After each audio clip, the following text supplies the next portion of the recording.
Hello everyone, and welcome to Toast and Tea Book Club. We're here to talk about books and probably complain about bad writing.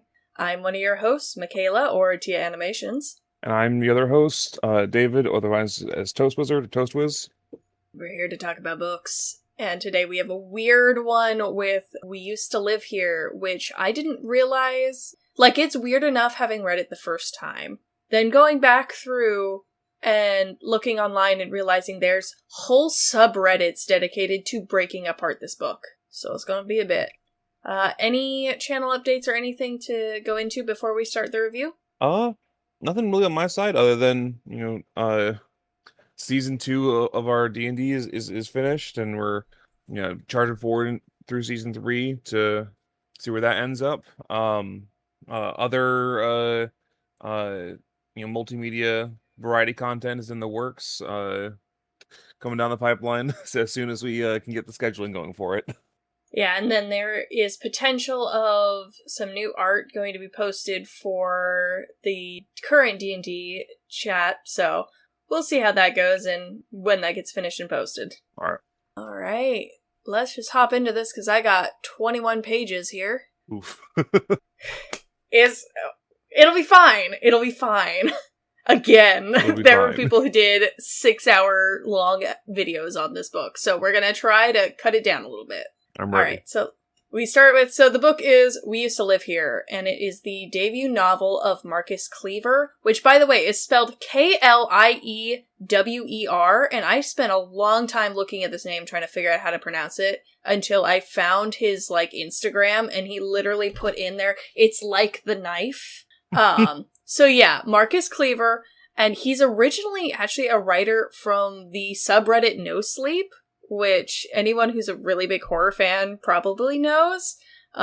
We all love the No Sleep podcast and such, get some good spooky stories, but his work actually started there, and there's apparently, which I didn't find out till today before recording, he's got a bunch of short stories on there too that are all connected to this universe.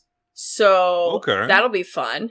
At some point, I may have, maybe in our updates thing as we go along, I might have more updates to be like, by the way, here, and We Used to Live Here, here's another small thing about that.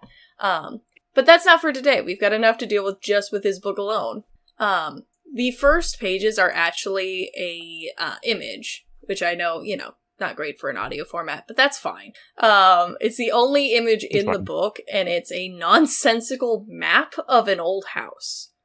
There's a handful of notes on it that are giving directions that don't really make sense.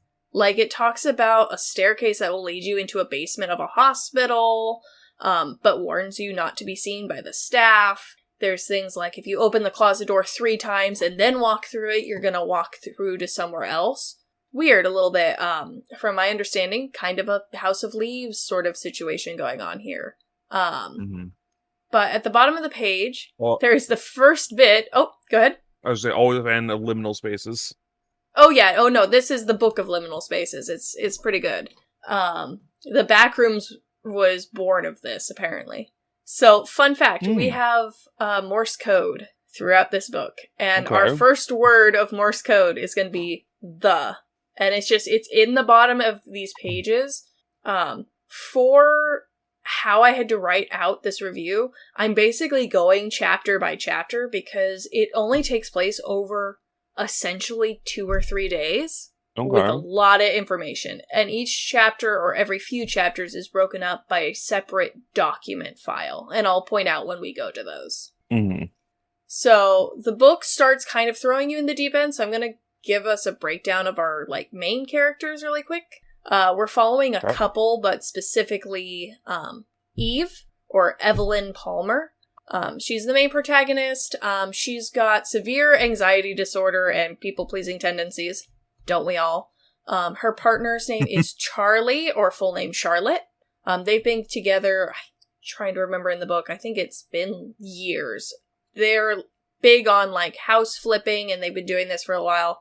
And they're normally from more Midwest East Coast area, but they've decided to move to the Pacific Northwest, specifically Oregon, for this really cheap, pretty house that they found. And it's in the middle of nowhere, and it's really nice, but they're gonna, work on this house, flip it, sell it to get more money. Mm. And that's kind of the background information. Because the book actually starts with the doorbell ringing. Eve is home alone, and she answers the door to a family of 5 at her front door. And the guy that we assume is their dad, this is Thomas Faust, I believe is how it's pronounced. And he's, really happy to see her and such, and like, hey, good to meet you. My name's Thomas. I used to live here growing up. And, him and his family, we were just, in the process of moving, and we were driving by, and I thought maybe, if it's alright, I could show my family my childhood house. No. Never. Why would anyone think this is okay? It's a wild thing to ask a stranger. Isn't it? Like, yeah, and Eve feels this way too. By the way, Eve is not wanting this to happen, but she's also got, the people-pleasing tendencies, which we already get to see in this beginning. And she's, like, trying to think of a way to, like, say no. But she's also looking at this because she can't see their vehicle. It's the middle of winter. And they're like, oh yeah, sorry, we couldn't get the moving truck up the hill. Because they're, like, up in this, like, ravine sort of area. And he's like, we couldn't get the truck up the hill, so we're parked at the bottom and walked up, which is, like, a 5-minute walk. And it's just snow and ice is everywhere at this point. And so a 5-minute walk in bad enough weather you can't get a truck up a hill. The story is getting thinner and thinner by the moment. Thank you. I felt the same way. Also, by the way, this family it's a dad, a mom, so it's Thomas and his wife, and then there are 3 children. The youngest, I want to say, appears to be like 6. And then the 2 boys are like 10, 12, that sort of age range. Just to keep you in the loop there. So, Eve is trying to come up with a good way to excuse this, and she turns to everyone who is an introvert's favorite excuse. Hold on, let me call my partner. Let me call them so they can be the bad guy and say no. We all know this. It's great. She goes to call Charlie. She leaves the room because, she doesn't want to call in front of them.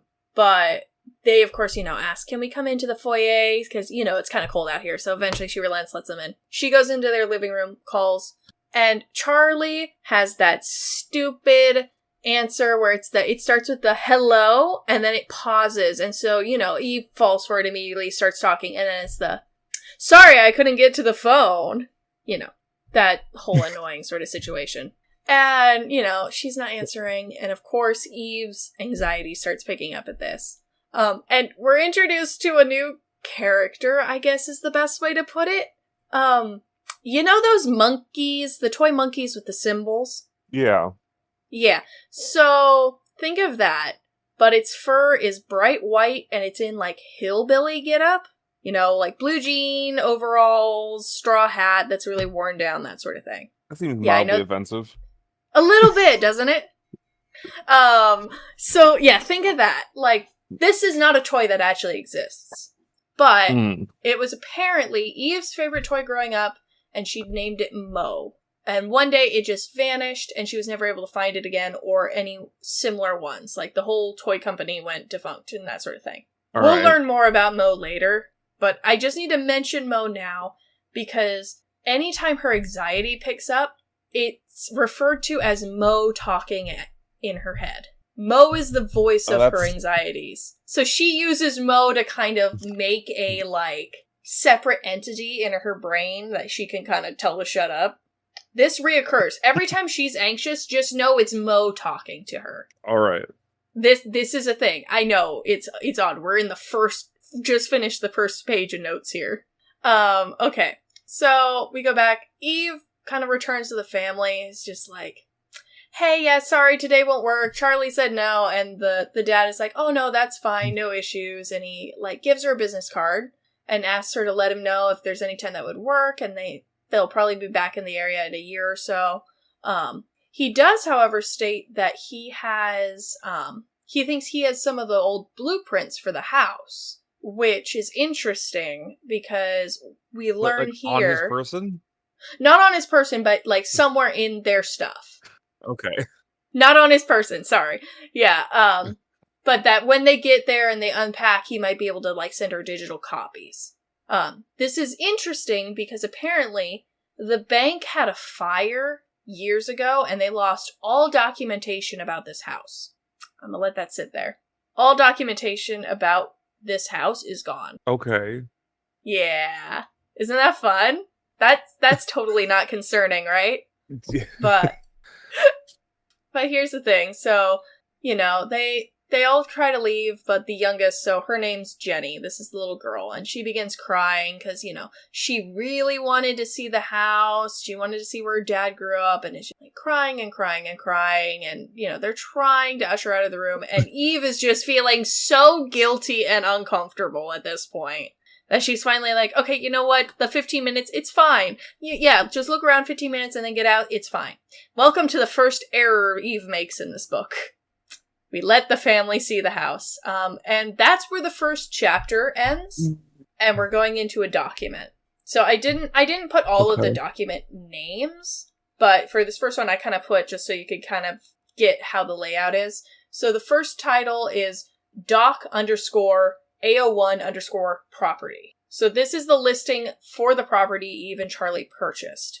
From a apparently now non-operational site called seekinghome.net. So here's the house we are working with. It is 3709 Heritage Lane. That is important to remember. We are in the house 3709. Okay. It's a 4-bedroom, 2.5 bath, and over 2,700 square feet of Victorian architecture, and is on a private 5-acre lot. It's in it's on a mountain in the Pacific Northwest, surrounded by forests, and is an hour and 45 minutes from the nearest town. So pretty remote. And we'll find out later there is apparently still neighbors within walking distance. Yeah, we will scratch that bridge later. Yeah, sounds weird, doesn't it? On this private 5-acre lot, there's neighbors walking distance. So there's a private driveway that winds up the trees to come up to the house in a clearing. There's a natural pond in the southwest corner of the property. According to the site, the house was listed as ready to move into, though was pending inspection and is speculated to be owned by a redacted bank. All that making sense so far? That's not how public records work. You can't redact the name of the bank. Oh, yes, you can. Dude, there's so much redacted in all of these. It's intense. A lot of information is redacted, and the reasons why will kind of become clear as we keep going. Okay. Don't worry. We have more Morse code. At the bottom of this page, we have our next word, which is old. So the Morse code words so far are the old. All right.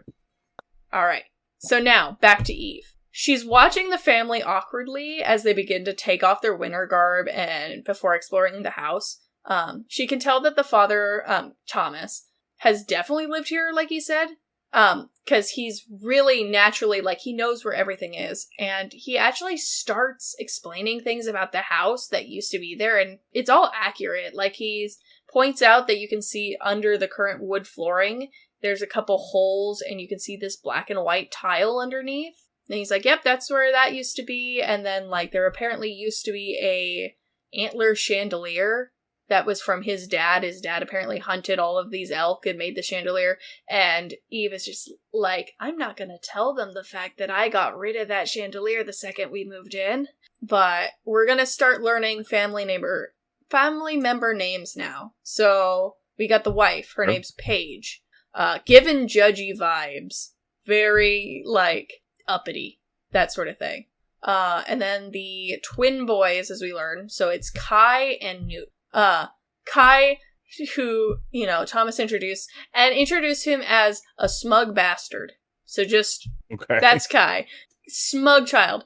Newton is a super stressed out kid and just nervous. constantly nervous. All right. And then we have Jenny, as we learned before, who is like this really cute kid who, I love this note that she has a Blue's Clues notebook and has been writing down any words that she thinks is important that she wants to remember. That includes new words such as bastard, that she's then told to cross out of her notebook. And there's another thing she does here, which I would like you to try to remember, and I'll see if you remember by the end of the book. She calls Eve Emma before being corrected. So she calls her the wrong name. She calls her Emma. All right. So going on, so Paige is looking around the room and just is kind of judging how, like, grimy and the disarray. We find out that the listing apparently was really wrong about it being ready to move in. The house apparently was full of the previous owner's stuff, like severe hoarding situation, that sort of thing. Like, Eve and Charlie have been working on getting rid of everything, but it's just taken a while. But the thing is, like, again, I kind of thought at first when we get that first chapter that Thomas had to be, that he'd lived here before, but it is like I said, the floors having been changed, the chandelier. He also points out that the baseboards his mom had poorly carved, and there's a bunch of flowers and horses on it. And then he points out, if you look under the banister, there's this, like, glyph thing carved into it. It's like a circle with a couple lines through it. And, of course, here we get to hear Mo again in Eve's head as he's, like, speculating that it's, like, a death cult, witches, that sort of thing, and Eve kind of just shoves that aside. So, the markings were apparently Thomas's sister, and she would carve these into the house and claimed they were for good luck. Thomas would, takes Jenny's notebooks, makes a little, like, impression for her to have so she can have it. And then we see a dog. Yes, I am sidetracking for the dog. Yes, she's important. It's not just my love of dogs, trust me. Plus, dogs in horror stories never have a good track record. So, yeah, we're gonna talk about her real quick. So, she's a black and white border collie named Shiloh. And it's not spelled correctly. Every time I see it written out, it makes me upset because it's spelled it's Shylo, which feels wrong to me. Just every time. It should be an I, not a Y. Yeah. But anyway. Okay. I know I'm used to the hotel, but still. So, apparently Eve rescued her from an abusive situation, and she's, bonded to her and Charlie, but that's about it. Like, she's super cautious around strangers, and, she's cautious around this new family. She's not having it. Like, she's kind of staying at the top of the staircase, kind of, like, grumbling at them, won't come near. And we also learn here that both Shiloh and Charlie have heterochromia. They have the two separate colored eyes. Okay. Seeing the dog, Thomas offhandedly mentions that growing up here he had a chocolate lab. So there we go. We've got our dog talk out. It's very important to me. So as they're going around, Thomas kind of mentions how the renovating will be quite an undertaking just because there's so much stuff. Yeah. This is kind of talking about the blueprints, all that sort of stuff. But, yeah. Again, fire, no notes about, like, the size of the house, the previous owners, blueprints, there's nothing. But we'll go upstairs now. And Eve kind of just follows after the family, as now she's kind of interested to find out the house's history since we don't have any of that. And it's a brief thing, and it's again to kind of show how Mo and the anxiety stuff kind of spikes. Is Eve sees Thomas eat a few mints, and immediately Mo is there like, it's drugs. And she has to, like, push that away. So, just so we know, Mo is still here. Mo is still talking to us. Okay. So, here we look into the first bedroom, and we learn that it's Thomas's mother's, like, painting studio. That's what it used to be. And he refers to it that it was, like, merely a hobby, but that she used to paint a lot when they lived here, but she wasn't very good. Okay. Normal. Next room, he says, is his father's study. And when he's asked if his father had any hobbies, claims father didn't like hobbies. So you can kind of infer what kind of person he was, the very strict. Then we go to our first oddity and a room I would like you to remember. On the far wall of this room, which is like an empty bookcase kind of room, there's a stained glass window depicting a gnarled apple tree. Very eerie, that sort of thing. Okay. Thomas looks at this and mentions how he doesn't remember the window being here, rather that he thought it was at the front of the house, but then says, oh, I must just be forgetting. There's a gnarled apple tree, stained glass window. We need to remember this.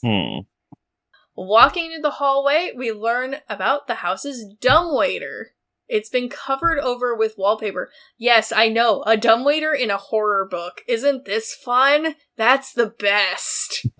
The pull cord goes up to the attic. So there's a pull cord in the, hallway. Drops the ladder, you go up to the attic. You got a dumbwaiter, you've got all this stuff upstairs. Right. So much fun. Dumbwaiter, you can't really access it because the wallpaper. And then Thomas is just like, you've seen an attic, you've seen them all. But as he gets to the last room upstairs, he's kind of hesitating, and he says it was his sister's room, Allison.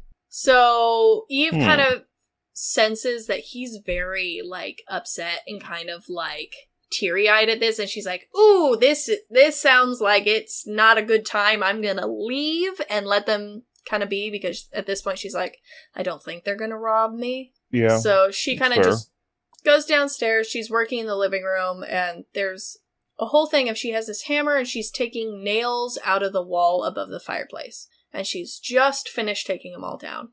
And she notices Shiloh is crying and staring at the basement door. Because the basement door is in the living room, which is the worst. Can I just say? Basement doors are awful. But the dog is just crying at it, and she will not leave it alone. Eve's trying to call to Shiloh, can't get her to look away. And of course, Eve's freaking out, and then notices there's an ant crawling near the door. And then it just disappears through the door crack, and as soon as it's gone, Shiloh goes back to normal. And we find out here that Shiloh apparently has a fear of insects, which, fair. Wild. But also, okay, totally not something that we need to worry about, right? We don't need to worry about these ants, yeah? Totally normal ants. So, at this point, the family reappears, and they ask about going through the basement, and Eve, smart, wonderful Eve goes, no, why? Why would you need to go in the basement? So, Thomas is like, oh no, that's fine, don't worry about it. But Jenny, for some reason, is not happy and is convinced they need to go in there. But the family's like, no, we don't need to, and they leave to go get their coats.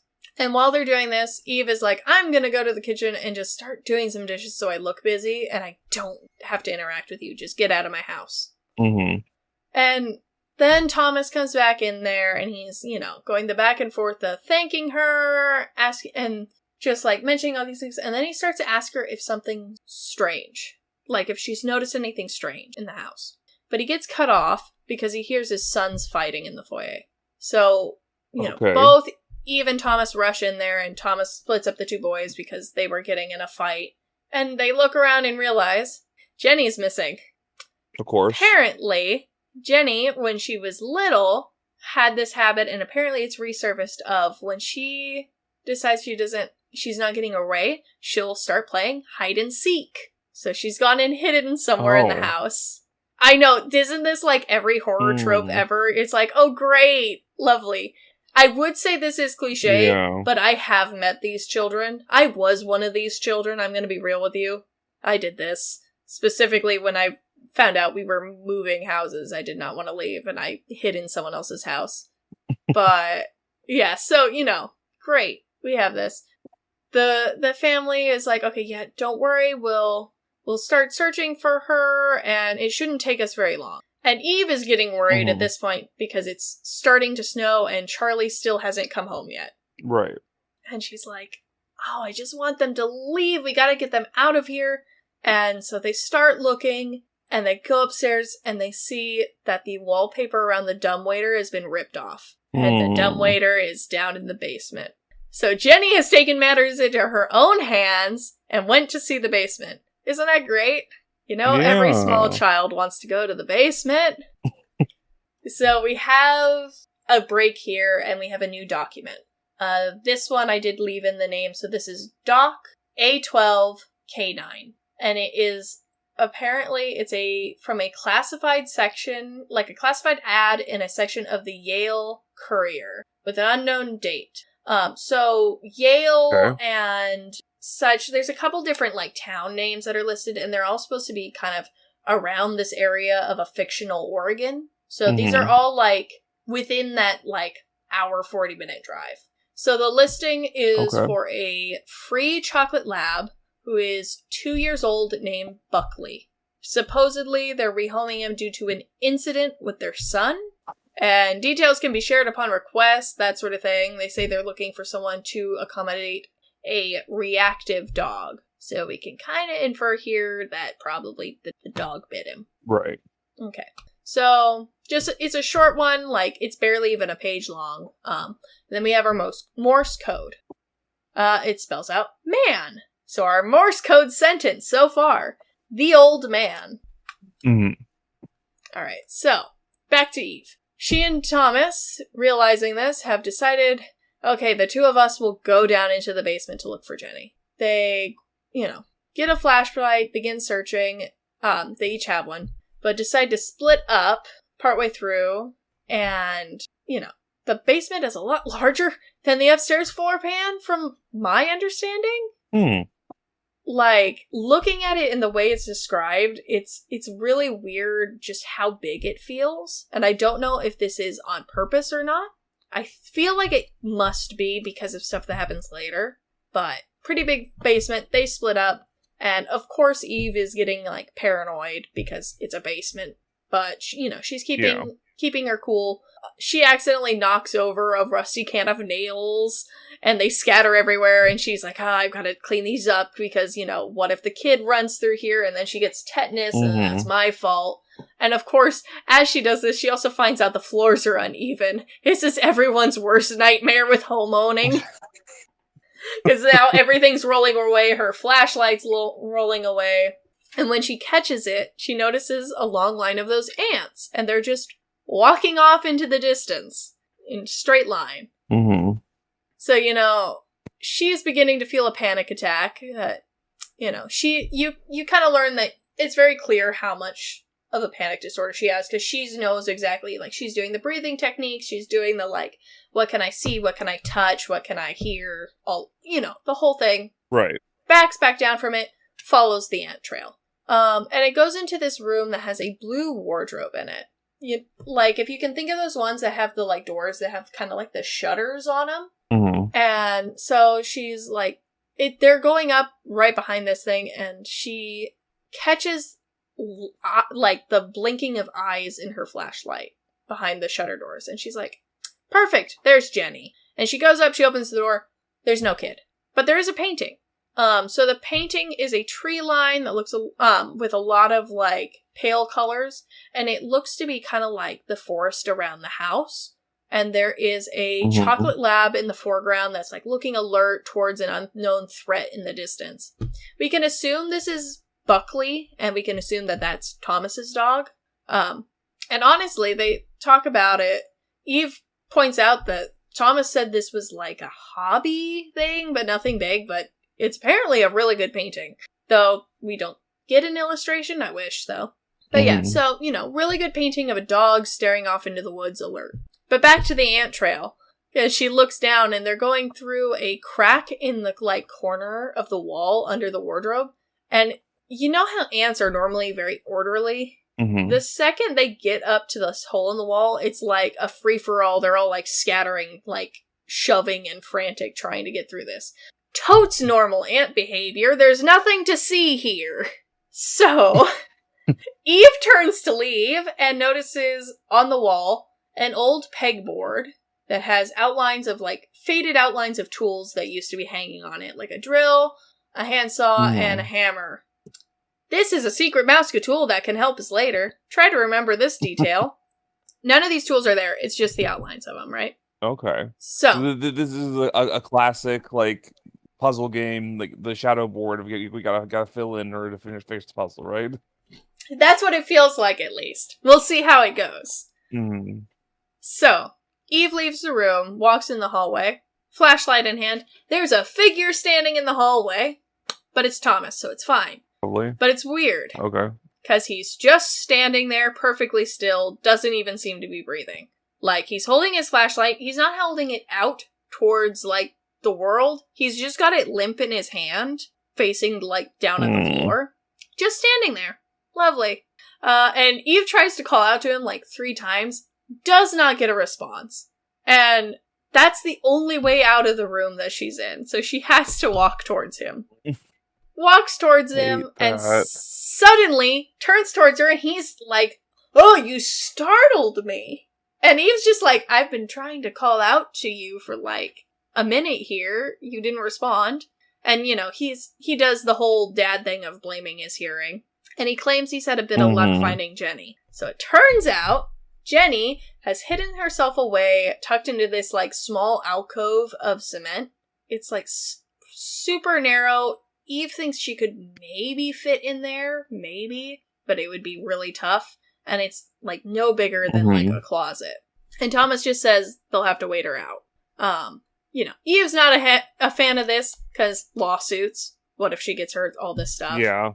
But, you know, it's fine. So even though it was Thomas's idea to come down after her anyway, he states that she will not come out till she's ready. And even if Eve tries to squeeze in after her, she's likely to go kicking and screaming or even biting. I realize here I kind of forgot a thing to mention, because this is a new contradiction from Thomas. Because when they first came downstairs, Thomas had told Eve to just grab Jenny if she tried to run past her. And Eve picks up on this too. This is not just the reader picking up on this. And not only that, but the few interactions we've had with Jenny, it seems really out of character for her to do that. Like, she's been nothing but really sweet the whole time. So Thomas is just like, just leave her and she'll emerge when she's ready, and that, you know, they should just return upstairs and wait her out. And to, like, kind of confirm she is in there, he does the knock, the shave, and a haircut. So, like, the first half of that, and then Jenny responds in the last 2 knocks, kind of confirming she's there. With this, you know, Thomas convinces Eve to, you know, return upstairs despite how wrong everything feels. It's fine. Right. Leave the child in the basement. So we have another document. It's pretty short, honestly. But it's important. It's an advertisement for a local metal band named Ring of Eyes. They're a cover band, and it's a 21 plus showing. That's all we get.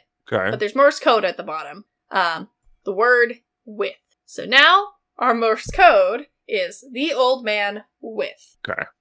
Let me tell you, the going back and forth with this, because it's not like the Morse code continues, it is just simply a single word each time. So the constant flipping back and forth and trying to remember, what word was this? I have notes written in this book. I don't write in books, but there are notes written in this book. So back to the family. Eve arrives to see the family all in silence, and, you know, Thomas breaks the silence saying they'll have to wait Jenny out. And Paige isn't happy about this, but, you know, concedes. You know, Eve excuses herself from the room, but kind of just lingers to eavesdrop to hear if there's anything in particular. And they talk about how Jenny hasn't done this for years, and that it must be because they're moving and she's reverting back to old habits. We learn here the family's moving to Minnesota, and apparently for, like, some form of job opportunity. Thomas tries to be comforting to his wife, but it really just comes across as condescending. Paige brings up a whole thing about, like, an EMT friend of hers and recounts, like, a story of an old woman in that area with her car breaking down in a blizzard, dying from the cold. Totes not concerning things to bring up, thanks. At this point, Thomas kind of noticed Eve eavesdropping, and she's like, nope, and she leaves. Like, fully, like, I'm done listening, whatever. So, she goes back and, you know, she's worrying about Charlie and why we've not really heard anything from Charlie. And of course, you know, because everything that Paige said, now Mo is giving us a nice comment of how Charlie must have frozen to death in the truck, you know, as anxiety do. And so, you know, Eve's just like, I'm gonna check my phone, see if she's called. But for some reason, her phone now has a crack in it. She has no idea when it got damaged. The phone is still working, but the screen is damaged, at least. She notices she has a missed call and a voicemail from Charlie, who is now running an hour late. And as she goes to play the message, suddenly Charlie's here. She bursts through the front door with beer and wine. And she announces, you know, like, the roads are really bad, sorry I'm so late. Doesn't matter. Eve's like, Charlie, you're home, hallelujah. So, Charlie has not commented about the moving truck at the bottom of the driveway. Can we just say that? First, has not commented on this. Odd. It's odd, isn't it? But, she hugs Eve back, because Eve's, like, freaking out. She goes to put her coat away, and in comes Thomas, and Thomas is giving Charlie a rundown of the situation. And Charlie confirms that there is a moving truck at the bottom of the woods. Or, at the bottom of the driveway. So we know the family didn't just come out of the woods or something, right? Mm-hmm. Charlie, for her part, immediately warms up to Thomas. Of course. Extroverts. Mm-hmm. What can you do? So, right. Thomas is talking to Charlie about stuff, and when asked about, their plans to improve the house, Charlie just flat out says, well, we're still deciding if we're going to do that or just knock it down and start from scratch. Which, Eve is like, why would you say that to someone who grew up here? But honestly, Thomas is just like, yeah, send me a video if you do. Goes back and forth. Thomas tries to say that, Charlie and Eve, you guys should go ahead and have dinner. Don't let us hold you up. Jenny should be, ready to go in, 10 minutes. Charlie, like every extroverted spouse, invites the family to join them for dinner. Eve, like me reading this, is ready to strangle Charlie for not reading the room. Mm-hmm. One moment, I need a sip of water here. So, Eve eventually is like, hey, can we talk? Can we talk by ourselves really quick? Let me just talk to my partner. And it's like, hey, I'm really concerned about this and all these things. And Charlie's just like, it doesn't seem that concerning. You're very anxious, but you know what? If you want, I can go ahead and I'll just kick them out right now. But Eve is like, no, that's too mean. Okay, whatever. That's not the answer that she wants. I know! So, you know what? Eve relents. We're gonna have dinner with the strange family. Mm-hmm. Isn't this what we all want? Yeah, of course it is. So, dinner prep is done by, Charlie, Eve, and Paige. And all of it's just, leftovers they've had in the house that they're microwaving. Paige sends Thomas back down to the basement again to try and coax Jenny to come up. Eve's been spending kind of this time trying to get a read on Paige. And the main two things she, kind of decides is that she's a devout Christian, because she's wearing a cross, and she's a ticking time bomb. There is a anger hidden underneath this, meek and shy facade. She is not happy to be there. Listen, Paige, neither are we happy that you're there. We get it. So, they sit down to eat, and Paige and her children kind of wait with their hands in their laps, and Eve kind of realizes, they're waiting on Thomas, so on reflex, she follows from her own family trauma. And then Charlie's just, start eating. Just, that's how it be. So, they're all waiting there, and Eve kind of notices the remnants of, a circle tattoo under Paige's ear. It's, looks to be, laser removal, but there's still some black marks. And it kind of reminds her of the symbol that's under the stairs. But she kind of shoves that thought away. Mm-hmm. And she tries to be subtle that she notices, but Paige just clocks it immediately and says, oh, yeah, this was something she got before she met Thomas, and it was a mistake, and she had it removed. And here, Charlie shares her own regrettable tattoo, which is an upside-down triangle that's on her finger. So it's a filled-in black triangle. So, at this point, yeah, information to know, because, tattoos, very good ways to, tell who a person is. Thomas returns. No Jenny. He sits down to eat, and, Jenny still won't move, but let's just, we'll eat, and Jenny will feel so left out that we're eating without her that she'll come. And the family's like, oh, we want to say grace. So it's like, oh yeah, Eve's like, whatever, it's fine, don't worry about it, go ahead. We learn here Eve's got religious trauma, and that it's been a decade since anything had happened, and she still has nightmares about it. Are we shocked that Eve has religious trauma? I no. No. I don't think so. No one is shocked. We all know that horror protagonists always have religious trauma.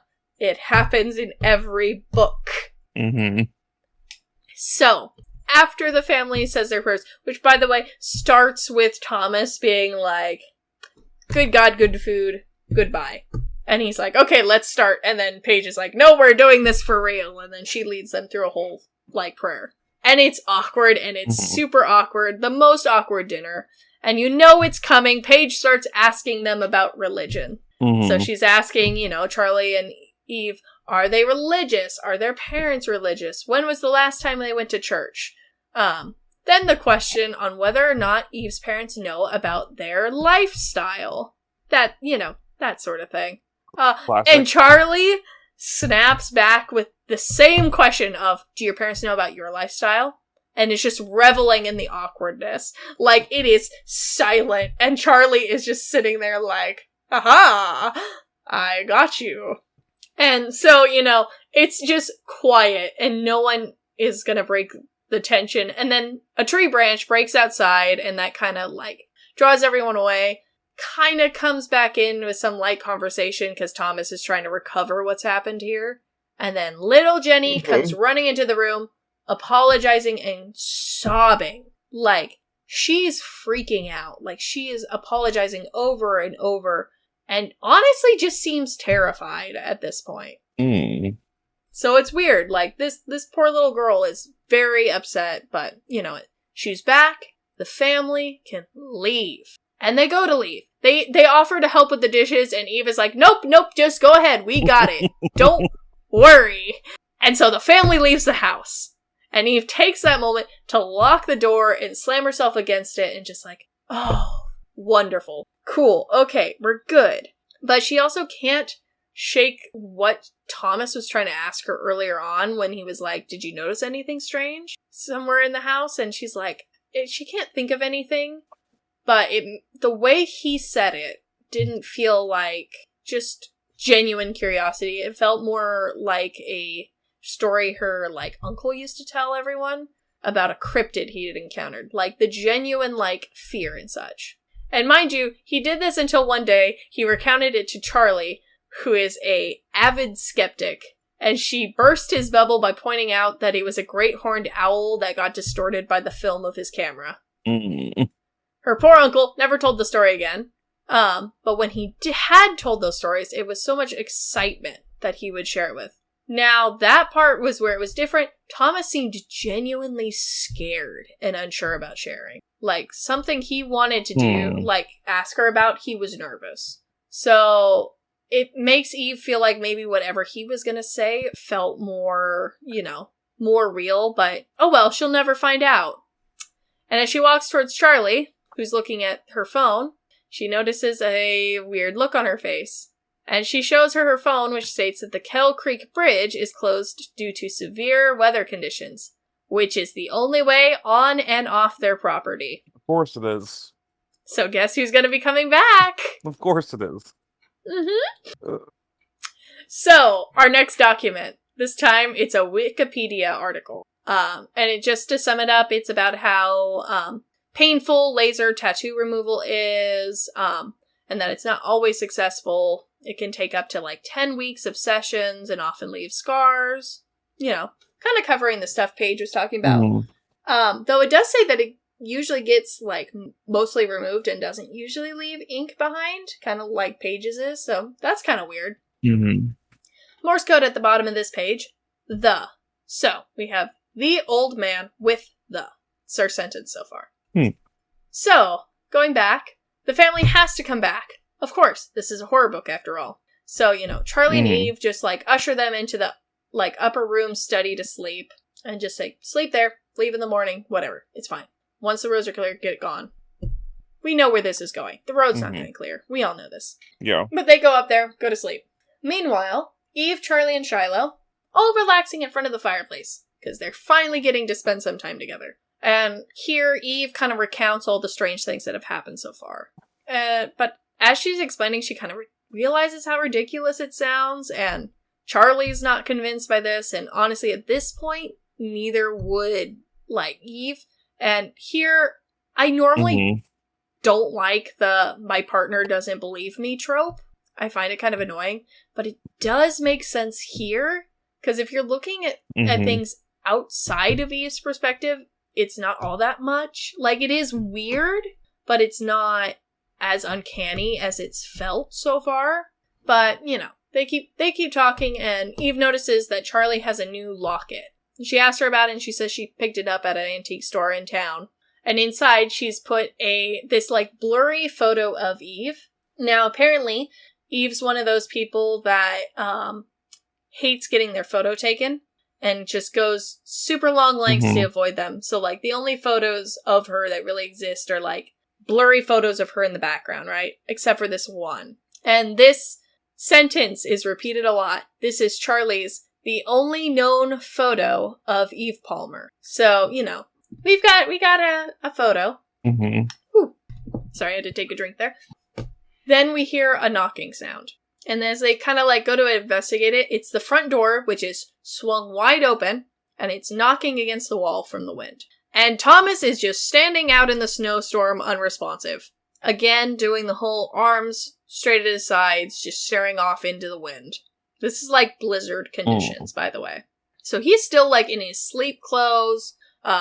Sorry, hands are not down. They're gripping his mouth. And he's got tears streaming down his face, staring off, utterly terrified. And so, you know, Charlie's like rushing, putting on coats, going out to get him. And he's apologizing over and over to Allison. And Charlie kind of tries to bring him inside. He's asking where Allison went, and then he starts having a panic attack, which Charlie quickly helps him kind of go through the breathing exercises, calm him down, get him to go back in the house. Chapter ends there. And we have a new document. This document is about sleep paralysis. So, you know, it goes on, explains how it's kind of like interrupted REM sleep, and that part of our brain that stops our bodies from acting out our dreams gets tripped. So even though we are fully conscious, we can't move. And that's what, you know, causes hallucinations. The Hat Man is referenced, you know, all that sort of stuff. The end, new Morse code. This time, scar. So we have the old man with the scar. This is one very long run-on sentence. I'm just going to let you know that. So, Charlie and Eve stay with Thomas till he calms down. You know, he apologizes for the hassle, says he hasn't had night terrors since he was a kid. He assumes it's come back due to being in the house again. He gets up, tries to return to bed, and Eve finally just asks him about earlier what strangeness he was asking about. And, you know, it takes a bit of prodding, but he reveals kind of what happened. Apparently, when he lived in the house, his sister suddenly began seeing things differently. It started small, with, like, items being a different color than she remembered. Then the items that weren't there before suddenly appearing in rooms. But the thing is, for Thomas and their parents, the items were always there. It was just Allison it was different for. So it got worse quickly. She started claiming the house layout kept changing, the carpets, the rugs. Then it was the people. Suddenly it was like their parents' history, their looks, their personalities were all things that seemed wrong. Thomas had kind of hoped coming here would give him some closure about it, but it seems to have done very little for him. So, after explaining this, he goes back up to bed. Eve, obviously, a bit shaken up about this. But, you know, Charlie's like, hey, it's fine. Things like this happen. They go to bed. Charlie, able to fall asleep quickly. Another moment of there's always the one partner that their head touches a pillow and they are out. And then there's the rest of us, like Eve, who sit up all night, desperate to fall asleep, and it takes hours. So, give me 1 second here to take another sip. Okay. We have a new chapter here, but we do not have a named protagonist. We know it's a woman, and it's a really short chapter. It's like a page long. All we know is it's this woman. She's fleeing from something in the dark and desperate to not get caught, and claims doesn't want to be put back into the labyrinth. She falls and she tumbles, and a phrase fills her head. Once they're in, they never leave. This is the first break chapter that we get that doesn't add to the Morse code. So, now we have Eve waking up from a nightmare she can't remember. So was that dream a dream of her? Was that something else? We don't know. We'll never find out. It's fine. So she's feeling awful, head swimming like she's hungover. Charlie and Shiloh are still asleep. 3 a.m. Nothing good happens at 3 a.m. Don't leave bed at 3 a.m. It's never a good idea. But Eve leaves bed at 3 a.m. to get water. Uneventful, just goes down, gets water. And just, like, she glimpses, like, towards the study where the family's sleeping, just to check, and, like, there's a crack in the door, and she can verify that, everyone's asleep, cool. So she goes to the kitchen, gets her glass of water, comes out, the basement door is open. Aww. And she's like, maybe Jenny went back into the basement. And so, she goes up to it and she fully opens the door and calls out. She doesn't really get a response, so she tries calling out a few more times. Then, last ditch attempt, she knocks the shave and a haircut. Waits for a response. Doesn't hear anything, so she closes the door, goes to leave, and as soon as she's walking towards the stairs, she hears the 2 responding knocks back at the basement. So she turns back around, goes back to the doorway, opens it, and she sees a child's silhouette at the bottom of the stairs. So she, tries to respond, calling out again, doesn't get a response. And, Eve's trying to reason with the girl, trying to talk to her. And there's just enough light for Eve to kind of realize Jenny's not blinked the whole time she's been standing there. So she tries calling out again. Oh, and then the figure, the not Jenny, it's definitely not Jenny. It stands up. It's over 6 foot tall.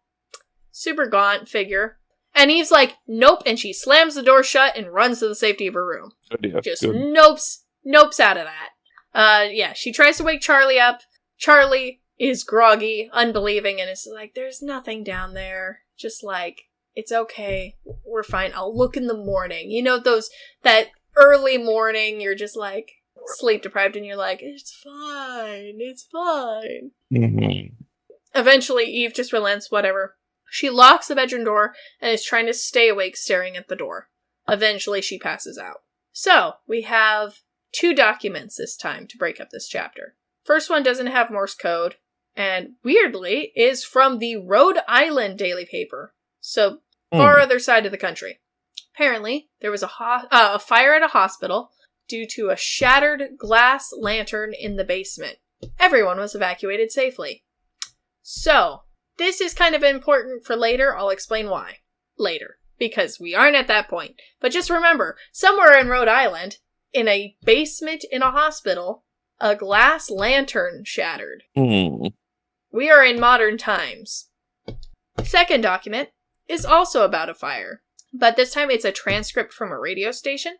The fire was in the Yale City Town Hall, and this is the fire that destroyed all the documents, supposedly. No foul play is suspected. Morse code here, has. So our sentence thus far, the old man with the scar has. Now, we cut back to Eve. She wakes up all refreshed. Clear as day. Charlie's not in bed anymore. Her side of the bed's cold, so she must have gotten up early. And Eve just, shoves the events from yesterday behind her. She can relax now, right? The family is probably gone. The figure in the basement, just a trick of the light. It's all good, right? She gets up. The family's in the kitchen. And Thomas is making breakfast. And upon being questioned about this, Thomas states that Charlie offered the kitchen to them, as the closest diner was several hours away. Apparently, Charlie had gone off to an urgent meeting, and Eve is suspicious.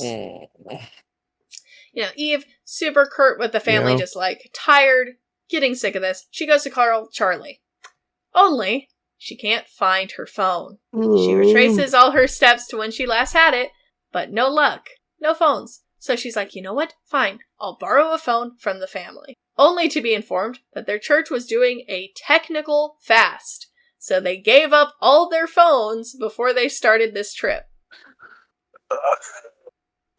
Which it's also brought up that she's like, what if there's an emergency? And Thomas immediately is like, yes, what if there was an emergency, Paige? And she's just like, we could borrow someone else's phone. Eve's done with this. She's so frustrated. But she goes, thinks she's gonna go check the basement. She goes to open the door and she's like, nope, never mind. Don't want to do this. Don't want to deal with it. And she's trying to figure out something to do. And then she's looking around and she notices something. Remember how she took all the nails off the wall over the fireplace? There's one back up. And now, Charlie's locket is hanging from it. The locket with the only known photo of Eve Palmer. That's weird. Why would Charlie do that? So she takes it down, takes the locket, pockets it. She needs to get out of here. So you know what? She takes her leave. She tells the family, let yourselves out. Once you're done with breakfast, get out. I'm going to walk to the neighbor's house and borrow a phone. So, new document time. This one is like a Reddit form. So it's a conversation thread on rare toys, that sort of thing. Someone is posting here looking for the same monkey Eve used to have, the one that we call Mo. So, white fur, straw hat, blue jeans, like overalls, clasping symbols. Apparently came from a place called Riley's Fantastic Toys. Only, everyone who replies is either angry, saying that this is a troll post, and that neither thing ever existed, or are people also looking for the same monkey. Eventually the Mandela effect is referenced, and along with all of the usual, like, Mandela effect examples, you know, the cornucopia, the Monopoly Man, all those things. Eventually, moderators lock the post and they're like, this is unhelpful. So here we kind of get the first glimpse of, okay, it's not just Eve who's seen this monkey. Okay. Our new Morse code. Lived. So, the old man with the scar has lived. That's our Morse code so far. So, it takes Eve longer than she thinks to reach her neighbor. And when she finally does, it's not the house number she expects. So, she is at 4907. Her neighbor, she thinks, is 4908. However, the house she finds is 4909. So she's like, oh, I must have skipped a house, whatever. Okay, this is weird, but you know what? House numbers, whatever. So she goes up, Shiloh's with her. That's not, it's not entirely strange if they're on the same side of the road, right? Because, like, you know, you know how house numbers works. Like, it's usually, like, evens on one side, odds on the other, is what I've seen a lot of times. See, I've thought that too. So, like, when she was having an issue with this, I was like, well, that makes sense. But that's a normal progression for house numbers. It does feel very normal, doesn't it? So, you know, that's fine. So she goes up to the house. Shiloh's all happy to be outside. And she tries ringing the bell. There's no response, and she's kind of looking in the house, and there's a light on, and then it suddenly turns off. She tries ringing again, no response. And then Shiloh goes off after something. And Eve's like, oh, come back here. And then the house owner appears. Her name is Heather. And she's kind of weird. She's like an older lady. But, you know, happy enough. And Shiloh, very, you know, skittish, scared Shiloh. Shiloh loves this lady. Shiloh immediately walks up to this lady. And you know what? Alright, that's fine. Eve gets invited in the house to use the phone. So we cut there to a new document. This document is from 1987 in Canada. And it details the deaths of a young couple due to hypothermia. It mentions that the husband was found dead under the bed, and that the wife was found in the corner of the basement with signs of her trying to dig her way through the ground with her bare hands. It's blamed on the psychology of hypothermia, just kind of the weird mental state and the need to burrow. We have new Morse code. In. So, the old man with the scar has lived in. This is fine. We're getting close to the halfway point. How you feeling so far? Going good. Interesting. No questions? I think I'm following pretty well. I mean, like I brought up the questions I've had. Like, some of the things that they say are strange aren't as strange as they think they should be, and then also there are things that they don't think are as strange as they should be more strange. Like, it's fine. I'm not convinced that the basement demon was a dream. No. Why wouldn't it be? Like, I know the genre of book we're reading. All right. Well, let's get back into it and find out. So yeah, Heather, a bit odd, but not that weird. She, as every homeowner ever does, apologizes for the state of her house, and much like every guest, Eve is confused to why, as it is pretty clean. Heather blames it on her grandkids visiting, but from kind of context clues, it seems like Heather is a really lonely lady that just kind of is sitting around the phone waiting for someone to call, that sort of thing. She keeps asking Eve if she'd like a drink, but Eve keeps denying, just trying to get a phone. She's first told it's in the living room, but when she goes in, she can't find it, and then she goes back, then gets directed down a small hallway connected to the living room, where it's this weird phone at the end of the hallway with doors next to it. This is weird. Okay, is it like a wall phone or what? Yeah, so it's like wall phone at the end of the room. Okay. So, Eve goes up, she calls Charlie, and Charlie actually answers. But she's a bit agitated, and the conversation's super broken up. Like, Eve is trying to get a hold of Charlie, and every time there's someone else talking in the background, and just a lot of issues, and then the line cuts. And the phone line's dead. Eve can't get the call to go through anymore. And while Eve's upset, Heather comes in and mentions that she overheard her talking about Thomas. And here, we have confirmed Thomas did indeed live in that house, and apparently Heather used to babysit him. And she's asked one more time if, would Eve like some tea? And finally she's like, you know what? Fine, I'll have tea. And we have a new document. Super short, and it's just talking about there's a re-showing of Spirited Away at this theater. Brief description of the movie. Okay. That's about it. And then there's Morse code, the. So the old man with the scar has lived in the. Spirited Away, that will come back later. But also, favorite Ghibli film. It's a good film. Wonder if it has any matching themes with this. Don't worry about it. Now, so Eve's in the woman's house, right? And she's doing what anyone does in a stranger's house, which is observe everything. So she notices there's a photo of a young band and a drummer who's heavily tattooed. When Heather returns, she informs Eve that that was her husband. Now, I'd like us to take a moment to remember this. Heavily tattooed man, drummer, young wife Heather. Heather only recently started smoking. Okay, so, tattooed man in a band. We've got this, right? His own band, that sort of thing. So, they start talking about the house and Thomas. And here's the thing. Eve was told the documents that were everything involving the house were destroyed in the house fire. Or in that, bank fire, right? Heather, as she has done with many things, contradicts this. She says the files were stolen by some strange oddball in the night, but that everyone else keeps remembering it as a fire. And even her husband had. Then, on to Thomas. We're informed Thomas was an only child, but Allison did exist. However, Heather knows her as, I think it's Allie. I'm trying to remember now. It's another name. It's another A name, but it's not Allison. So, apparently, she was a child that just appeared one day out of the woods. Family took her in. She didn't know anything but her own name. Eventually, the stuff that Thomas brought up happened. And then not only did she think the house was changing, but she thought the people too. And then it all, came together in one night.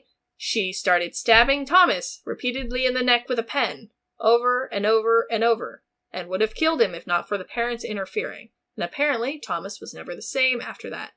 Shocking, I know. Allison apparently taken away after that to a psych ward. And Heather gets up to leave to refill the tea. So now we've kind of got some information, because earlier on Eve noticed that there were these puck marks in Thomas's neck. So we can kind of infer, okay, that's the scarring from the pen stabs. Right. So, Allison taken away. Thomas never the same after. Weird. So, Eve looking around now that Heather's left to refill the tea and notices a pile of toys and sees Mo. Or at least a similar monkey to Mo. It's the same white hillbilly symbol monkey, but not exactly the same as her own. We find out it's one of Heather's grandchildren's favorites. And during this, we finally kind of get a explanation of Mo. So, Mo was Eve's favorite toy. Went everywhere with her. She took it all over the place. But one day, during a family trip, they stopped at a gas station. Mo had been buckled into the car seat next to Eve. Eve unbuckled herself, got out, turned around to look in the car, and suddenly the seat was empty. The buckle was still done, but the monkey was not there. Her and her parents looked everywhere for him, couldn't find him, and couldn't replace him. Seeing this monkey freaks Eve out, and she's like, nope, gotta leave. I gotta get out of here. And then the phone rings. And for some reason, Heather's like, oh no, I don't get calls, so it's probably for you. You should go answer it. And she's told this twice. And Eve is just like, everything feels like I'm being watched. And as she's looking down the corridor towards the phone, she notices that the door beside it is slightly ajar. And she's like, nope, this feels like a trap. I'm leaving now. And she flees the house. This is fine, right? An actively smart horror movie protagonist. I know, isn't it great? Also, this Netflix bought the rights to this book to make a film, and they've still not done anything with it, which makes me sad. Because this would make a good book, or a good movie. Definitely would. So, new document. So this time, it's a police report about a young man that was spotted on the side of the road. The officer tried to help him, but when the young man finally, started going with him, 3 figures in white suits appeared on the edge of the woods, and they scared the man into fleeing the opposite direction. The police officer lost him and the 3 white figures, and just reported it to his dispatch and let it be. Our Morse code. Cabin! So, the old man with the scar has lived in the cabin. Nothing to see here. It's fine. So, question? No? No? Average police activity. Yeah. Alright, so, Eve just keeps running at this point. She's just going home. She does try to, keep an eye out for Shiloh, make sure she's keeping up, and the dog's, she's following. She makes it back towards the house, and, this time when she's walking, she notices the moving van, too. Because it's still there. The family hasn't left yet. But as she's running, she sees a figure out in the snow. And it's a, young girl, and she's just dressed in a t-shirt and such. That sort of thing. So, nothing you should be wearing out in heavy snow. Still, blizzard weather. Not. So, Eve kind of is taking a moment to decide what to do. And the figure kind of walks off. And Eve's like, I can't let this person just, freeze to death. So she follows their tracks, tries to keep up with them. They walk around a rock, and she's, following after, doesn't want them to die of hypothermia. Goes around the boulder. Suddenly there's no more person, and there's no more footprints. Just gone. No one's there. At this point, she's like, okay, whatever, this is fine. And she goes to leave, but Shiloh starts freaking out, and bolts forward towards a really creepy log cabin. So, it's falling apart. It's got a sign on it that says old house. She's just gonna leave it alone, because, not her circus, not her monkeys. But Shiloh runs in there, and will not respond to her calls. The average energetic dog thing to do. So, Eve begrudgingly, goes in after. It's super creepy. Just super uncomfortable, finally finds Shiloh, goes to look around. And, of course, everywhere is a bunch of paperwork, much like, stuff the previous house was talking about. So, you've got a lot of weird ramblings, a lot of lunatic talk. Kind of similar, think of what I said was at the beginning of the book about don't go through this doorway, go through this doorway, only open this door 3 times, that sort of thing. She turns to leave. And there's a man standing in the doorway. Eve, of course, freaks out. The man is weirdly more scared than she is and keeps telling her she shouldn't be there. Over and over. Eve tries to explain herself about the dog, but the guy just keeps continuing, and she's like, I'm just here to take the dog and leave. And she's stopped by him. And he tells her that the family in her house, that's not what they look like. That's not what they look like, and she needs to get them to leave. No matter what. And Eve's like, okay, bye. And is freaked out, but goes towards home. So, we have another document. This is a long document, and I've tried to sum it up the best that I can. And it's about hoaxes around something called the Old House. And it's basically someone, trying to work out this thing about this old house hoax and theories, and they're talking about species of ferns, lynxes, and ants that are not native to the area that have been, commonly found around this old house. And they're just going back and forth talking about things like this and, connecting it to the old house. But there's also a lot of separate notes written over top of these that are none of these things are real. These are not species of creatures that exist. So, weird, right? But starting to sound a little familiar. Then we have Morse code at the bottom. Word is 4. So, the old man with the scar has lived in the cabin 4. Okay, so Eve finally makes it back home. She goes up. The door is locked. Of course the door is locked. So, she starts ringing the doorbell over and over. She's knocking on the door. No one will answer. Frustrating, right? So she didn't leave her own house with her keys? I guess not. So, she goes to walk away. She's trying to find out if she can break in, and then finally Thomas opens, all sheepish-like, because he's still there after saying they were going to leave after breakfast, and she confronts him about it, and, she's finally, growing a bit of a backbone here. She's sick of this.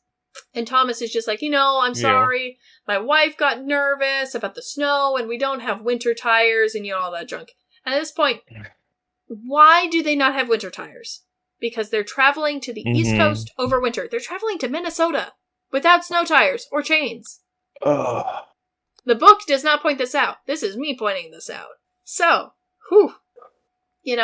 at this point, she just wants him to leave and is like, you can have the chains we have up in the attic. He's trying to be like, well, they probably won't fit, but she informs him, no, they're universal tires, you're taking my chains. It's okay. He relents and, makes a joke about, checkout's at 11, since it's like 10:40 in the morning, and Eve is having none of this. She's so sick of him. So, he goes back to the family to help clean up all the breakfast stuff. Eve goes upstairs to the attic. Now, she notices something odd before she opens the ladder door. You know how Jenny had to use the dumbwaiter and she tore the wallpaper? Yeah. The wallpaper's back to normal. Perfect patchwork. So, Eve's frustrated, why did they even bother doing this? Where'd they get the tools? Whatever, who cares? So she goes up to the attic. Yeah. And of course, it's damp, and there's the sound of water dripping. And it's our sister-in-law's worst nightmare. So much water damage. Mm-hmm. So she's going around, she's trying to look for everything, and it's taking forever, and it's, again, this attic feels too big. It's kind of like the basement. Super big attic situation, there's hallways. I don't like it. I've never really been in the attics in the houses I've lived in, but I don't feel like they're ever this big. But anyway, she's walking around up here. They've got, a bunch of stuff stored, and, she's going around. She finally finds the chains. And, yay, we can finally get this family out of here. So she gathers them up, and she notices a box. And it's labeled, Charlotte's Stuff, parentheses, donate. Oh, also, just to throw it in there, dumbwaiter goes all the way up here. Just so you're aware. We did find that the dumbwaiter comes up. Anyway, Charlotte's Stuff. So, Charlotte is Charlie's legal name, but she hasn't answered to it in, decades. Mm. So, normal stuff. Right.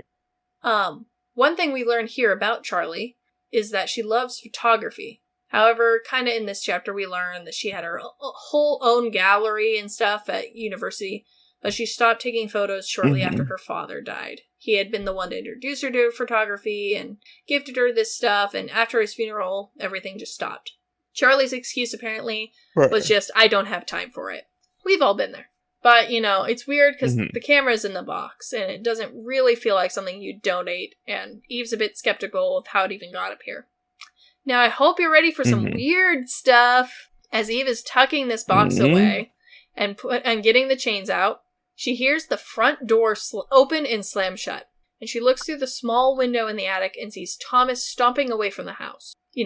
Just really focused and all that jazz.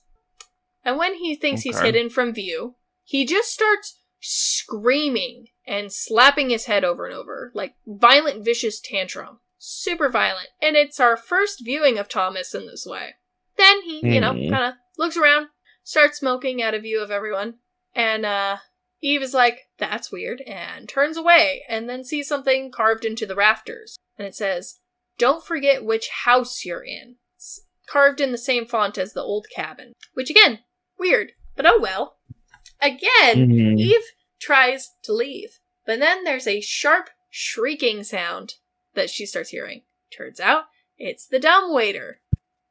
Eve approaches, calling out to Jenny, assuming that she's, pulling herself up with it.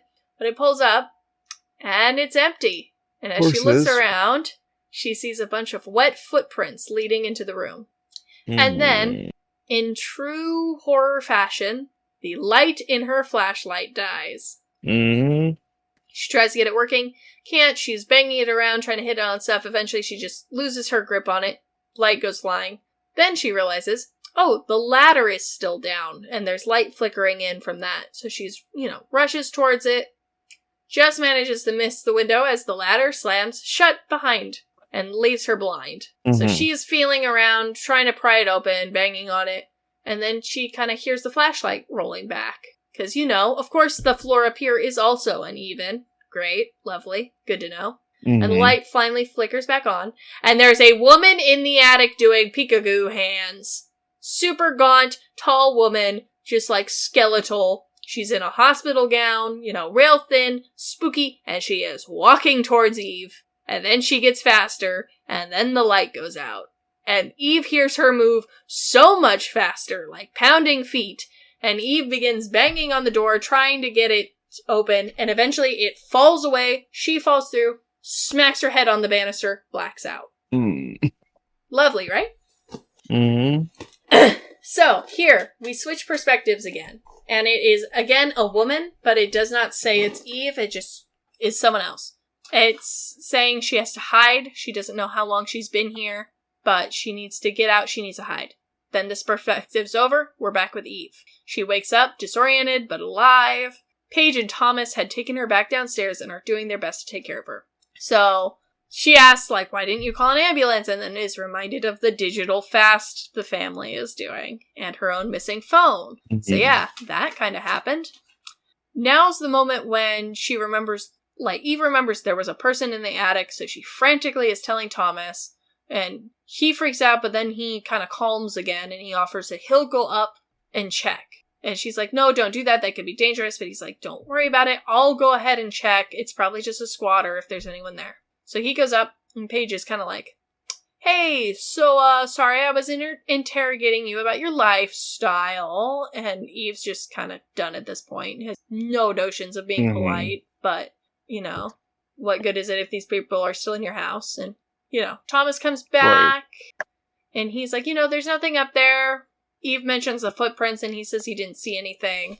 Eve is just frustrated beyond belief at this point. Like, whatever gets them out of her house the fastest. But then she hears a familiar ringtone. It's like the super generic ones, but that's the one she uses on her phone. So, she marches upstairs, goes into the study room where she's hearing it. You know, the one with the same glass window, the stained glass. Right. And she finds there, messing with her phone with the broken screen, is Kai. So she rushes in, tries to get it back. They're fighting over the phone. Kai doesn't want to hand it over. And Shiloh comes in aggressive. She bites the boy on the ankle. Finally, he lets go to the phone. The family rushes in. Kai kicks Shiloh twice. Shiloh lets go, runs off. And he's trying to defend himself that Shiloh attacked me, you know, and then Eve's like, she's not normally like that, but also he stole my phone, wouldn't give it back, and then she looks at the phone. It's not her phone. The screen's not broken. It's a normal phone with a, you know, Winterhawks sticker on the back. Clearly Kai's. And he's, you know, all tearful, claiming, like, you know, I snuck my phone back. I just wanted to keep in touch with my friends. And now, of course, you know, her dog just bit him. So Paige is threatening authorities and getting that involved. But, you know, the family's just like, you know what? We're getting out of here. We're done. We're leaving. And you know what? Eve's okay with that. Finally, it gets them out of her house. So she goes, tries to go check on the dog. Can't find her. Basement door is open again, and she hears crying, or the whimpering from within. So, you know, as a dog owner, you forget about fear. I gotta go find my dog. So she rushes down the stairs in the basement, is looking around, then hears the whimpering again, and looks up and sees Shiloh at the top of the stairs. And then she hears another sound in the basement, the shrieking of the dumbwaiter moving, and she's like, nope, out of here. So she rushes back out, shuts the door. New document. So, our next document is from 2002 about a group of missing hikers. The lone survivor, Erin Redacted, was found wandering the woods by police. She claims that her and her group of 5 hikers got lost in a blizzard and found a 1950s-style hotel to take shelter in. Some unknown force began picking them off one by one by pulling them through doors to different locations. Pretty weird, right? However, the document states that this was likely due to hypothermia, stress, and sleep deprivation. And that's the end of the document. And we have Morse code. The bottom is Morse code, centuries. The old man with the scar has lived in the cabin for centuries. Doesn't that sound fun? So, Eve, done with this house. She is already out on the driveway. She's put on a coat, shoes, everything. She's just left with Shiloh. And in the distance, Charlie's pickup truck is in the driveway. Yay, Charlie's home. However, Thomas, in his truck, has pulled up right alongside and is talking to Charlie through the window, clearly explaining what had happened to Charlie. And Eve is already like, oh great, he's gonna fabricate a bunch of stuff, he's gonna explain things in his perspective, but it's not like she can rush down there and not look crazy by rushing down there. So she lingers till Thomas finally leaves, and then she rushes in, gets in the truck, and she's like, hey Charlie, good to see you, we need to leave. And she and Charlie have a back and forth, and finally, you know, she convinces Charlie, we need to leave. Because there was something she had noticed in that room with Kai that I forgot to mention. So that was the bookcase room, right? Okay. There was a regular window in that room. Mm-hmm. There was no stained glass window. Mm-mm.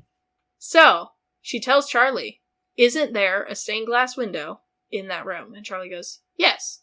And she says, it's not there anymore. And eventually, they're going back and forth, and Charlie's like, whatever, okay, we won't stay in the house tonight, but I still need clothes and a charger. So, they agree on Charlie will go back into the house, grab their stuff, and get out. Eve can stay in the car. So they do that.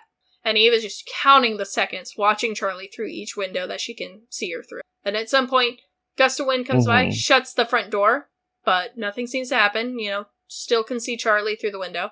Charlie leaves the window view, and it's about 10 seconds before she comes back through the front door. Gets into the truck, and is like, yeah, no, the window's different. Why would they steal the window and switch it with a different window? And Eve's like, because they didn't. But, Charlie's not going to believe that. Charlie's a skeptic. Mm-hmm. But they agree, not going to be here tonight, so we're going to leave. We're leaving the house. We are doing things correctly. Isn't that nice? Mm-hmm. So, yeah. We've got some smart protagonists. I'm good with this. I think this is great. It's time for a new document. So, this is an interrogation, sort of. It is a written documentation from someone who viewed interrogation footage, and they wrote down what they saw from it. So I'm going to try to explain this as best as I can. So, in the footage, this police officer is interviewing a young man who was found late at night, who had supposedly been inside this house thing. We can speculate what house it is. And everything just went weird, and he fled into the night, and they found him in the woods. They also found his friend, who was in a catatonic state. So, they're questioning him on what happened, and he said that him and all of his friends, in like a group of 5 friends, had gone into the woods, were drinking, and, they got dared to go into this house. The officer asked, like, what do you get if you go in? And he's like, well, nothing. It was just a dare, as kids do. And they were 5 beers in. So, he's explaining that they went in, the inside of the house was normal, but then they saw this doorway to the basement. He didn't really want to go through, but his friend wanted to, so. They head down, and in the basement, it wasn't a normal basement, but it was a hospital hallway, and everything just started getting weird. And then suddenly, the, kid that we're interrogating, is like, yeah, my friend just suddenly went, like, super stiff, unseeing, like, he kept his flashlight pointed down, just not looking ahead, just went still in the middle of the room. I wanted to leave, but he wouldn't leave. And eventually, he just took his flashlight from him and fled through the basement. So, then fled the house in the woods. Police found him. Well, as the police officer's going over with this, he's like, that doesn't make sense. Also, though, none of the names you've given me are in any of our records. You gave me a school, but the school has no record of you or any of your friends in it, that any of you exist. Your name doesn't come up on any records. Who are you actually? Like, what drugs have you been taking? All this sort of stuff. And at some point, the kid just kind of, like, has this moment where he seems to, like, leave his body, and as the book says, something else came in and just looks at the camera. And it's, like, 5 seconds. And then it goes back to normal. And the kid's like, I have no idea where I am, and, I think there's something wrong with me. And then the video cuts. And our guy on here is like, I don't know what this is about, but maybe it's connected to the old house and, like, talking about all these forums. And you know what's funny about this? Is that it feels like the real life Reddit forums about we used to live here at this point. Where everything's like, anything could be a clue, or could not. Who knows at this point? But the thing is, too, about this footage went missing. Like, everyone who claims they've seen it can't bring it back. Like, any physical copies of this footage, gone. The police station itself has claimed that this never happened, they don't have records of it, and they don't have records of that police officer either. So, that's interesting. Our Morse code at the end of this is and. So, our sentence is now, the old man with the scar has lived in the cabin for centuries and. Alright, so we are 16 pages into this. We're closing in. Now, Charlie, for her credit, does, take what she needs and leaves. They do drive for a while until they end up at this motel at the bottom of the hill area. So earlier on, when describing the location, kind of to get to their area, there was this what they thought was an abandoned motel. Turns out not so abandoned. It's pretty nice. And so they go there and they have a little bit of a scuffle with the lady at the front desk who's not very helpful. Eventually they get way overcharged for a room, but you know what? Oh well. Yeah. Charlie is settling in, but Eve can't shake her worry. And, she's kind of sitting there watching Charlie, and there's a voice of worry in her head that says, this is not her Charlie. The reason I'm saying it's a voice is because this is the first time that we've been told this is not Mo. This is not a voice Eve recognizes. So she starts thinking... Yeah! She starts thinking about what happened to Thomas's sister and all the things we've learned about her, and she just immediately starts testing Charlie's knowledge. And Charlie picks up on it immediately, but plays along. So Eve starts asking her, how did we first meet? And here we find out that Charlie and Eve met at a replaying of Spirited Away, which was that document we read earlier. They met there after Eve got stood up on a date and Charlie had been there with other friends. So Charlie's recounting this and recounts the whole thing perfectly. And, Eve finally starts to relax. It's all good. Everything's fine. They go to bed. And of course, everything is fine until she wakes up in the middle of the night to Charlie's phone ringing. Mm-hmm. She grabs the phone, checks it out to see who it is, and it's her own name staring back at her. Someone has her phone. So instead of waking up Charlie, she takes the phone, goes into the bathroom, and answers it. And you know who is on the other end of the phone? Is it the family? No, it's Charlie. It's a very scared Charlie. What? That tells her that she never left the house and she's stuck in the house with Shiloh, and that the person with her is not her Charlie. And during this panic from Charlie and Eve is trying to figure out what's happening. Suddenly there's the sound of footsteps and Charlie goes silent and just is whimpering. And then there's a shuffling noise and the phone disconnects. And Eve is trying to figure this out. And the lights flick on as other Charlie is at the bathroom door asking what's going on. And with the lights on, Eve finally notices something. You remember that triangle tattoo I mentioned? Yeah. That's not on Charlie's hand anymore. So, Details missed. A detail was missed. So Eve starts coming up with these excuses of why suddenly, oh no, it's the realtor and all these things, and I need to leave, and it's coming up with excuse after excuse, and Charlie's not buying it, but Eve is just, rushing out, takes the keys, and rushes out the door. Gets in the truck, drives away. And Charlie is, chasing after the truck, but, she just keeps going. She's got to get as far as she can, and she's like, the other Charlie told her, just leave. Don't come back for me. Don't come back to the house. Just leave. And she's like, no, I can't do that. I can't leave Charlie and I can't leave Shiloh behind. So she has to go back to the house. And she's like, I just have to do it. And then she gets a notification in the truck that the gas tank is about empty. So she's going to have to stop for gas. Of course. Yay, isn't it great?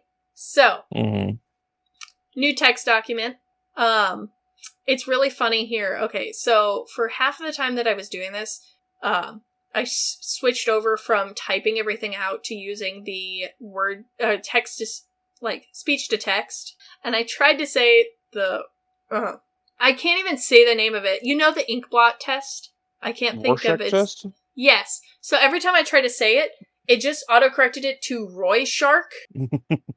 So that's what's in my notes. So, that test, but it's kind of explaining how that works, how the human mind sees patterns and things, and, it just kind of gives an explanation of that, seeing things in the dark, seeing things in rocks, all those.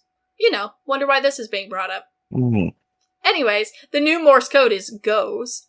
So, the old man with the scar has lived in the cabin for century and goes. Now, Eve does make it to a gas station before running out of gas. So...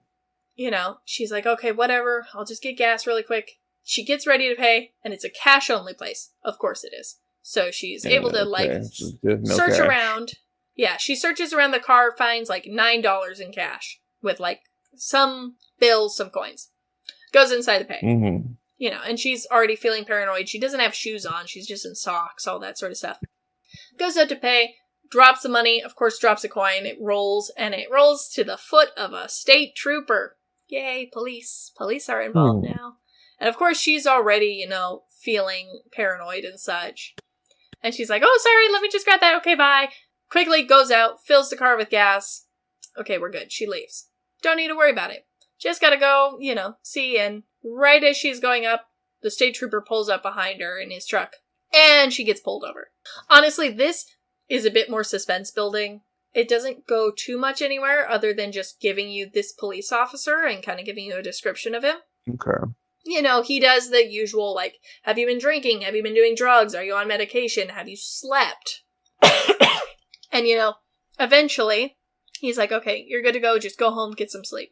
But as he's walking away, there's a call over his radio.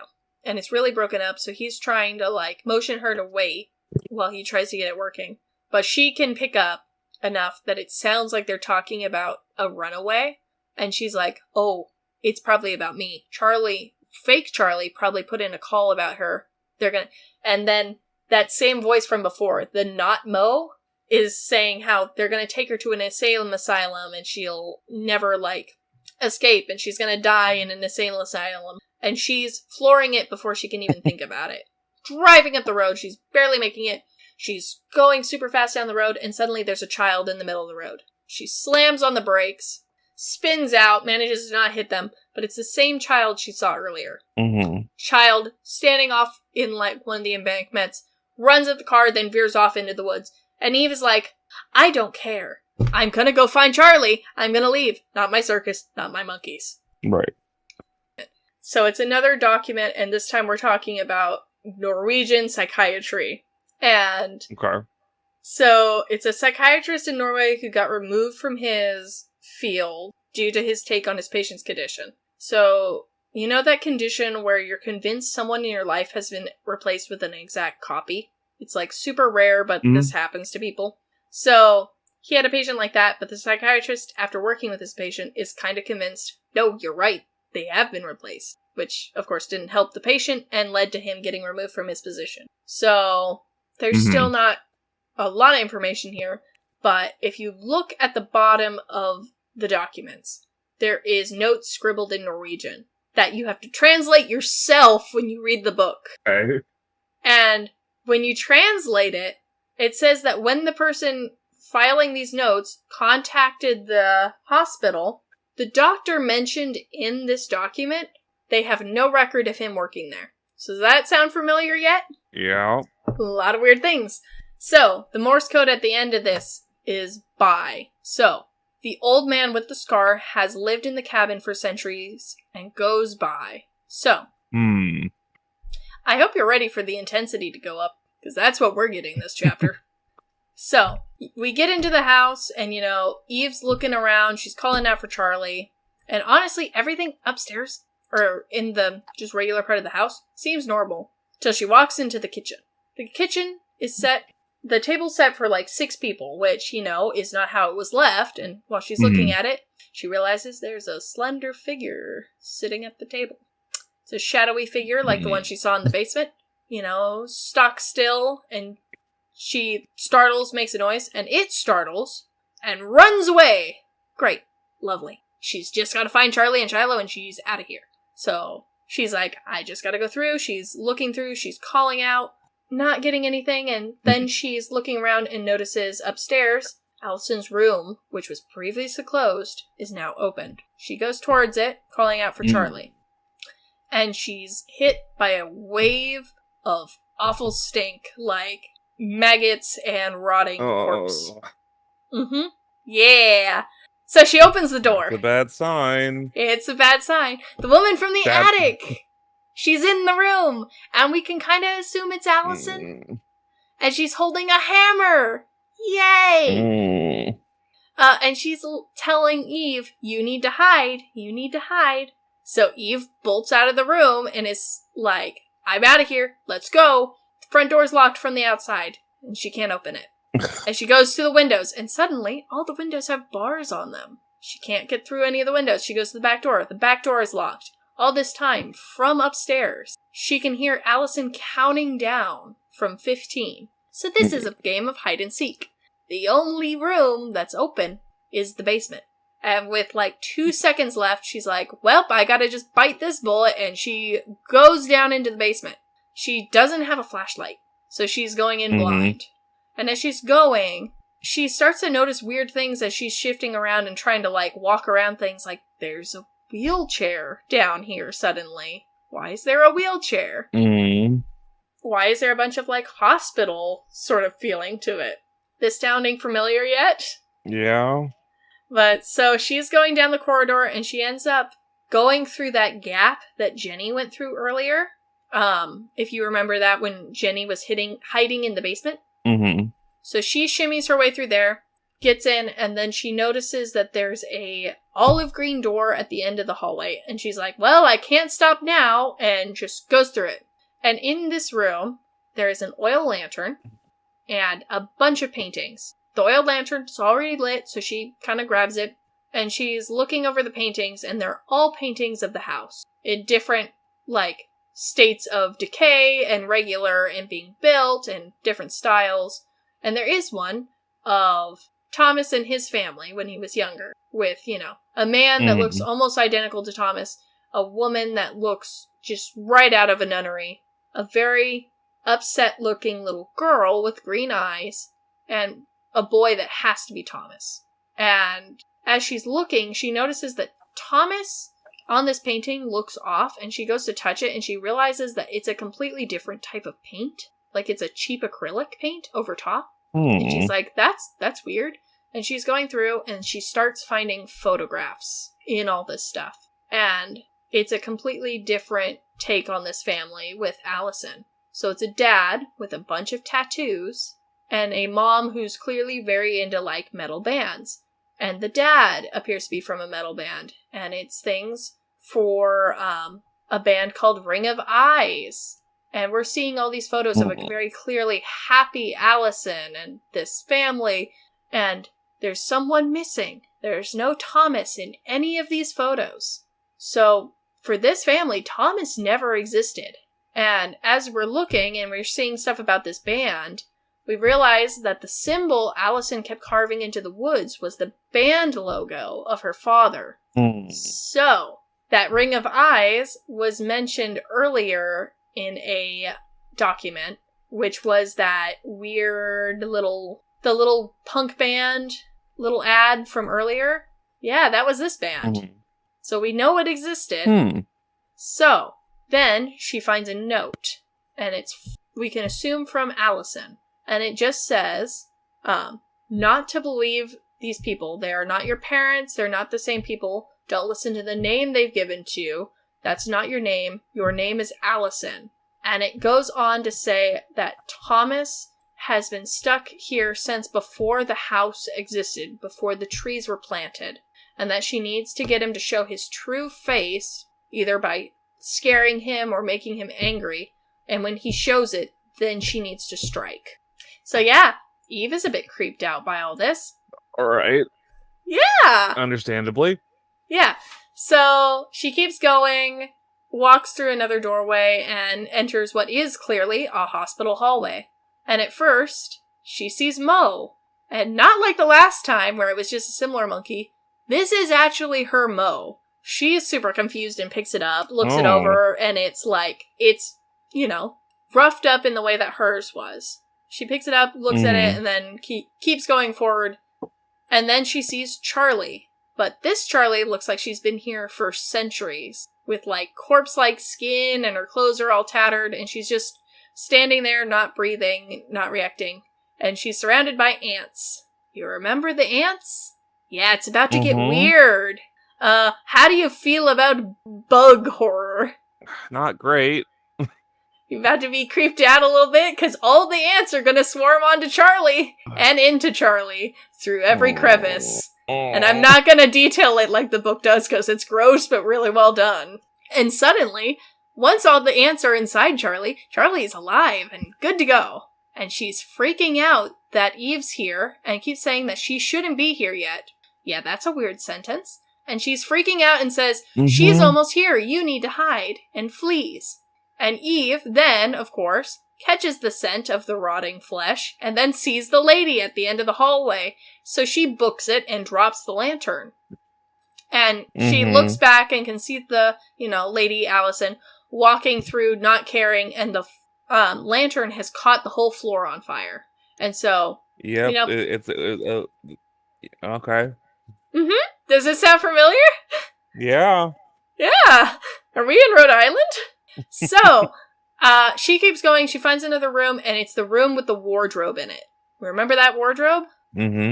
So she goes, she hides in the wardrobe, gets in there, and the figure that we believe to be Allison walks in, looking around, and Eve is just desperate to not be seen. And she almost makes it, but she can't hold her breath long enough and has to take in a breath. And Allison turns and makes eye contact with her through the slats. Now, instead of attacking her or anything, Eve is suddenly overwhelmed by visions of Allison's past. So we see the things like what we saw in the photos earlier of memories. Like a bunch of fun memories of these laid-back parents with their only child, super happy time, them getting this chocolate lab, and then one day Thomas shows up, just walks out of the woods and into the family. And suddenly it's him that the parents think was their only child. And then, so it's kind of like what Heather was telling earlier, but in reverse. So it goes back and forth. It's showing how suddenly her father changed from this, rocker to suddenly this very devout, abusive man, and her mother becoming this dormant, very, secluded woman. And everything changing, and then it goes to Allison attacking him with the pen. Then it cuts to a psychiatric ward where she's been strapped down to a chair.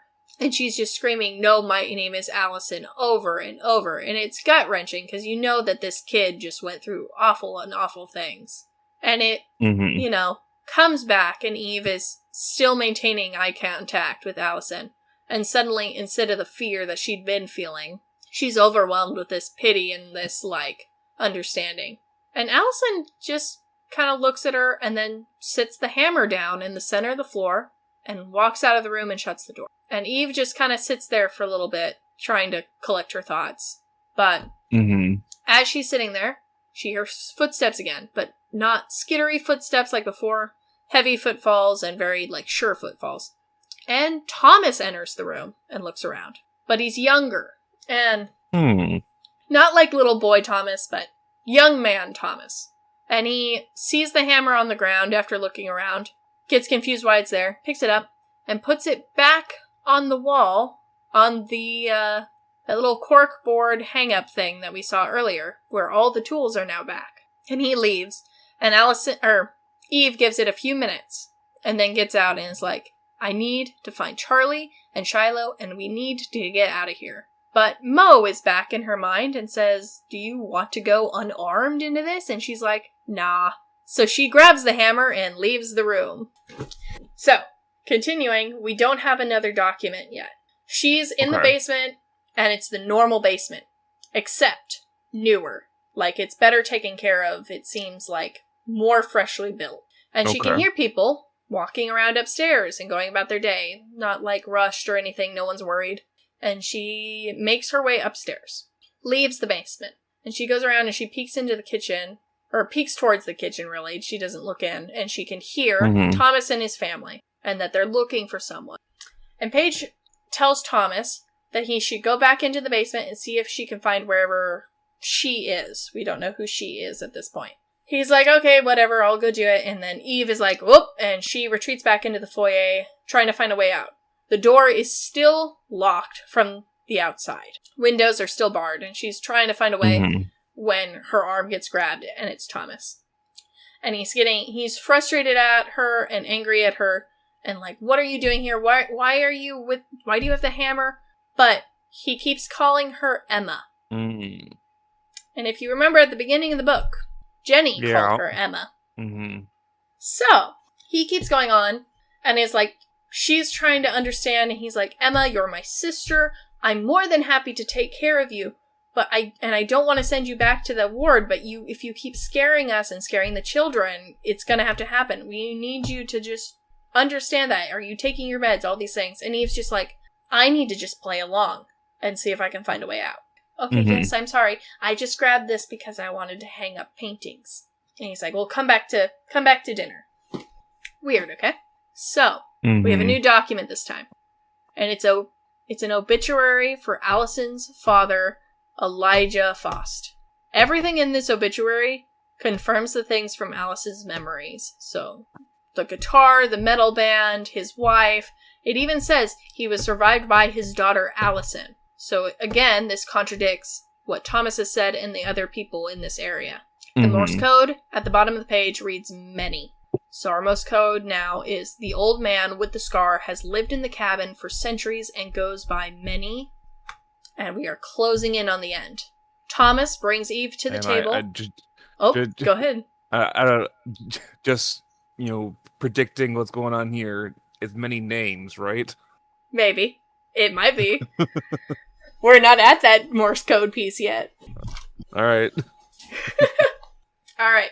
So, Thomas brings Eve back to the table, and they begin this charade of dinner. Eve's doing her best to play along with a bunch of these comics that are being made back and forth. Jenny actually makes a mistake here and says that Emma used to have a tattoo on the inside of her wrist. Eve knows she's never had one, and even Thomas says, oh no, she's never had one. So we have another contradiction here. And they try to move past this, and, they keep referring to Eve as Emma. Right. And apparently, Emma had decided she's going to move out. And Emma was going to do apartment hunting. And maybe Emma wants to contact her ex, Charlotte, from the city and see if she'll help. So we've got a lot of weird things here. Apparently, she had been in a psych ward before and they had taken her in. And as she's trying to piece together everything, power goes out. Thomas goes to try and fix it. Paige gets up to get candles. And it's during this moment, Eve notices that Paige is wearing the locket. And Eve checks her pockets. Sure enough, the locket's gone. And she starts interrogating Paige. And Paige is like, oh, I just bought it at an antique store. Opens it, shows it's empty. But at this point, Eve is so overwhelmed with emotion and rage that she's not thinking clearly, and she just goes up and slams Paige into a headlock, grabs a corkscrew, and is holding her hostage against Thomas. And is just screaming at Thomas to explain what's happening. Where is Charlie? Where is Shiloh? Why is nothing making sense? Stop calling me Emma. My name is Eve. This is all happening. It's very confusing. And, Thomas is still trying to talk her down the whole time. And keeps calling her Emma. Keeps referring to her as, this, whatever world we're in at this point, whatever area we are. And Paige grabs a steak knife from the table without Eve realizing and stabs it into Eve's leg. Eve stumbles back and realizes she's accidentally stabbed the corkscrew through Paige's throat.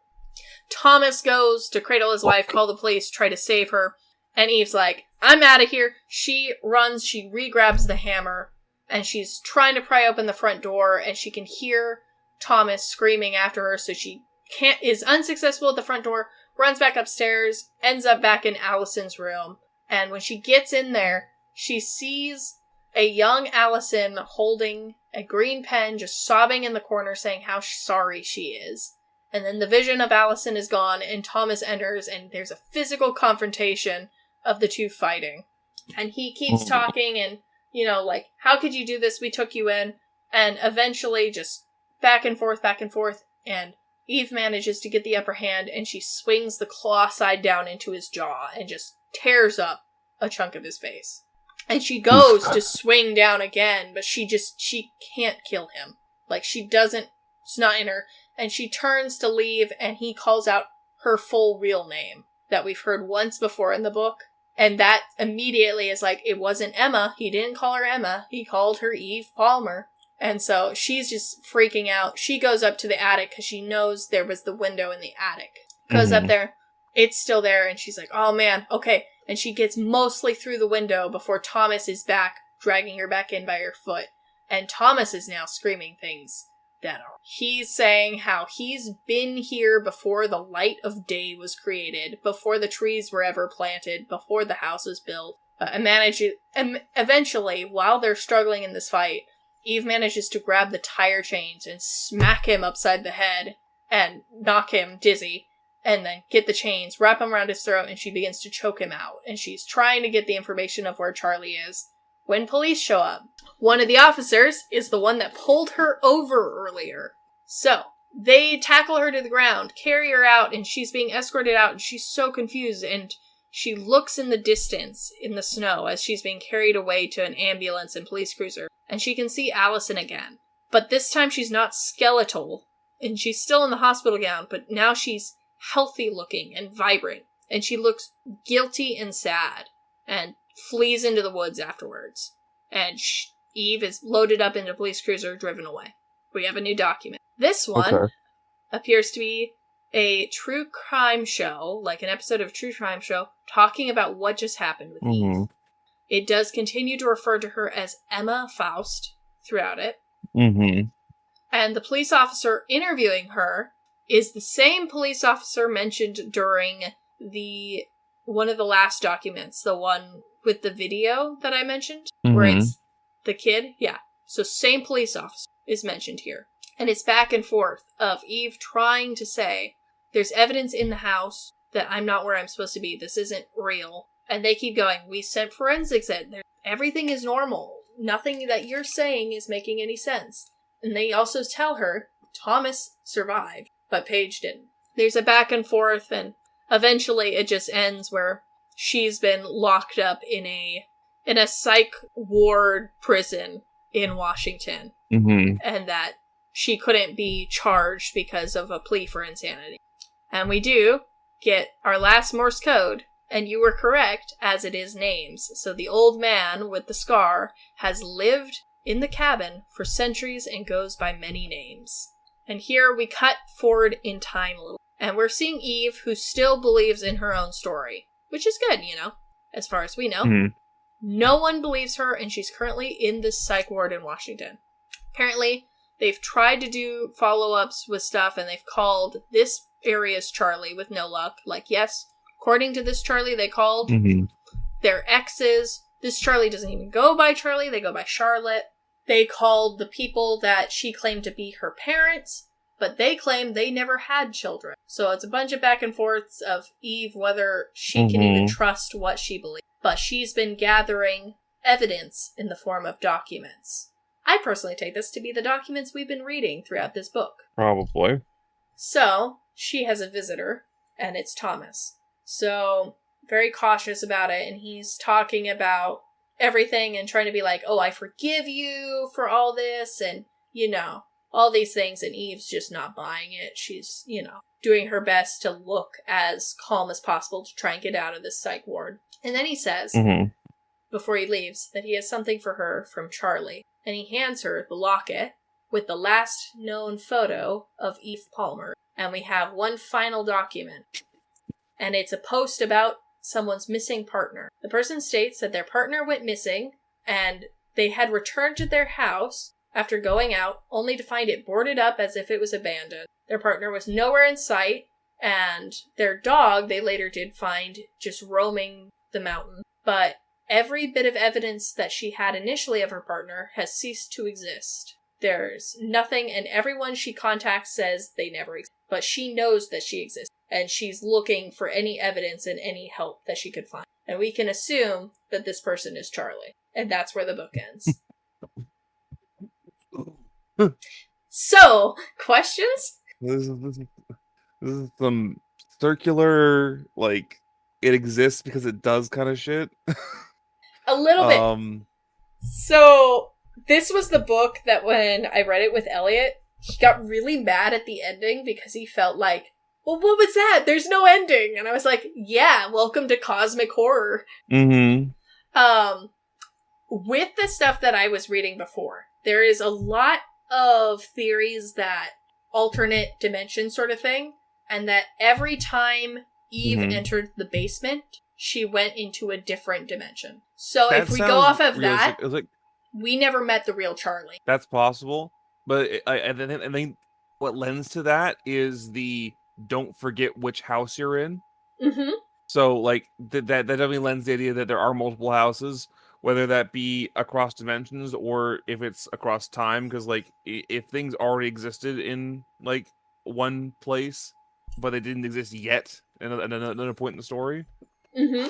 I also wondered if the tattoo scarring on Paige's throat, I was wondering if that was from the corkscrew. That definitely could be, and again, that is like a circular thing, and also, I it might lend as to why, uh, um, I wrote the notes down. Where is it? I don't, um, why her partner didn't have the triangle tattoo yet. Mm-hmm.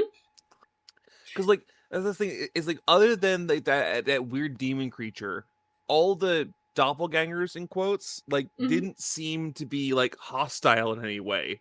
So like I don't know if they were like body snatchers or like kind of deal, or if they were just like the same person at a different point in time or at a different timeline kind of thing. Not necessarily hostile themselves, but more uh like just not in the right spot at the right time. Mm-hmm. Yeah, I'm not sure. To be honest, it is such a confusing and interesting thing because you have all of these Mm-hmm. different moments where things are slightly different. It's the same thing as like, why was Jenny so freaked out when she came out of the basement? Like, Mm-hmm. what did she encounter? Are all the things that we saw Allison is Heather also involved? The reason I said, remember the tattooed guy. I have a fan theory that Heather Okay. and her husband were Allison's original parents. But this is a separate timeline Okay. that we've moved to where they never had kids, much like Eve with the Emma Faust stuff. Mm-hmm. So it's wild, ain't it? It is definitely cosmic. Mm-hmm. Man, no, that was a really fun to listen to, honestly. And I don't read a lot of cosmic horror, and that was just like a really like fun little like figure out like is there something to figure out, or is it just like beyond like any clear answer? Mm-hmm. Yeah, it's an interesting one, and rereading that was fun because Elliot and I read it over like weeks because we were just doing like a chapter at a time. Mm-hmm. So going back through it was like, oh wait, I'm making connections on things. Mm-hmm. But yeah, we used to live here. And let me tell you, my 21 pages compared to, if you go on Wikipedia, it is like a page of notes, and it's just like, well, Mm-hmm. here you go. And looking at it, it's like, how, you don't even scratch the surface with this. But yeah, it's an interesting one. Mm-hmm. But yeah, supposedly Netflix is working on something for it. They bought the rights for a movie in, maybe it was 2025, I think. Mm-hmm. Yeah, because the novel was released in 2024, and then, yeah, the rights to the film were purchased by Netflix. And it's supposed to star Blake Lively, but nothing has moved on this. Okay. But I want to see it, and also supposedly there was talks about this getting a sequel, and I really hope so, because I want to know more. But yeah. Yeah. No. So is this going to be the trend where I read bad fantasy romance and you read psychological and cosmic horror? Probably. I mean, the next one is slightly less, and it's also a shorter book, so it might not be as long of an episode, but hey. Yeah. Because, yeah, I think I still would like to do What Moves the Dead next. Okay. Yeah. Sarah is going to have me reread through all of Court of Thorns and Roses so I can do an actual one on that. Because she's been getting really into that series, and she's actually got she picked up the other series from that author. Mm-hmm. And is chewing through those. Her goal is to finish both Throne of Glass and the Crescent City before the 6th ACOTAR book comes out. Mm-hmm. So she wants me to start reading it again because apparently like I didn't remember enough, and she was frustrated that uh there were things I didn't remember. Well, you know what? You'll have So it all ready to go for your episode on it then. I will. Alright, I think it's time to get All into right. some writing. It is. Uh I have about 2 pages, I think. Mm-hmm. Uh just of what I've written so far.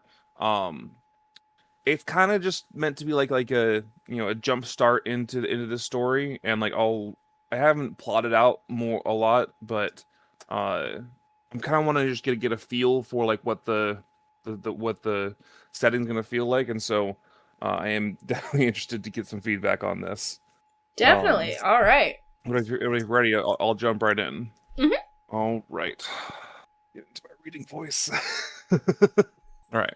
A gleaming crossbow bolt thudded into the side of the mighty fell beast, causing it to let out a roar of pain as it whipped its head around, looking for the bolt's source. However, the forest was silent. It lashed out with its huge claws, ripping down a small tree and tearing out a swath of undergrowth. Finding no target to blame for its pain, the fell beast strained its neck to try and pull out the bolt with its teeth. However, its bulk prevented the flexibility necessary to reach it. Frustrated, the beast once again started prowling for the pain's source. Quinn was still as the dead, as the fell beast's gaze passed over him. When the beast's back was turned, he began to wind back his crossbow for another strike. However, the beast's hearing was far stronger than Quill had judged, as it spun around and trained all 6 of its eyes on Quinn. The beast charged, as Quinn scrambled to his feet and took off running. He wasn't going to be able to outrun it, but his comparably smaller size may allow him to outmaneuver it in the thick underbrush of the woods. Quinn turned and hopped the tripwire he had placed earlier. The beast, however, was too focused on him to spot the silver cable. The beast tumbled, giving Quinn just enough time to finish winding his crossbow as he launched another bolt into the beast, before taking off running again. The beast recovered and resumed its pursuit. Quinn had set more traps, but he was running out of force in the direction he was headed, and turning would have the beast upon him in moments. He made his decision, pulling out an enchanted silver bolt from his quiver and bursting out of the tree line into the overgrown field that abutted the forest. The tall grass whipped at Quinn as he dashed through the open field, the fell beasts behind him catching up. Quinn wound his crossbow as fast as he could, spotting a boulder off to his left. He pivoted and dove behind it, spinning and resting the crossbow on the rock for support. The beast was barely a dozen paces away, and with a final exhale, Quinn pulled the trigger and sent the silver bolt flying into the beast's neck. The beast's momentum carried it over the boulder. The enchanted bolt was draining its strength, but it was still vital enough to swipe at Quinn with both of its oversized paws. The left glanced off Quinn's pumpkin shell helmet. The right, however, landed, gouging his chest and sending him flying. They both hit the ground at the same time. The fell beast didn't move. Quinn took a shuddering breath, his chest wet with blood. The last thing he saw before his vision went dark was the sun beginning to set over the tree line. Quinn awoke to the moon high in the sky. His chest ached and his head spun, but he was able to roll over and get to his feet. The front of his tunic was shredded and ruined with dried blood, but the wound had stopped bleeding. The beast was gone, but there were clear tracks and splatters of black blood leading towards the tree line, likely the den that Quinn had found earlier. The grass was withered where the dark blood had fallen. Quinn collected his crossbow, which he lost grip on when he was thrown. Following the trail of dead and decaying plants, Quinn set out to track down the beast and finish it off. As he had suspected, the trail led to the makeshift riverside den that he had discovered the day prior. Inside, he heard labored, raspy breathing. Quinn found the beast, clearly succumbing to its injuries. It couldn't even get up when it saw him. Quinn approached the fell beast, pulling out a silver dagger, and held the tip to the base of the beast's skull. "It's okay, little sister. The fight is over. You can rest now." The beast let out a sigh as Quinn drove the dagger into the beast's brain. The body went taut for a moment, and then before relaxing, and the beast died. The corpse was too heavy to collect in its entirety, so Quinn set to harvesting the more valuable parts. The hide was damaged, but should still fetch a good price for its size. 5 of its eyes were recoverable, about 12 teeth and 8 claws were in good enough shape to recover. Finally, Quinn filled 2 silver canisters with its black blood. Quinn then collected some kindling and lit a fire, and burned the rest.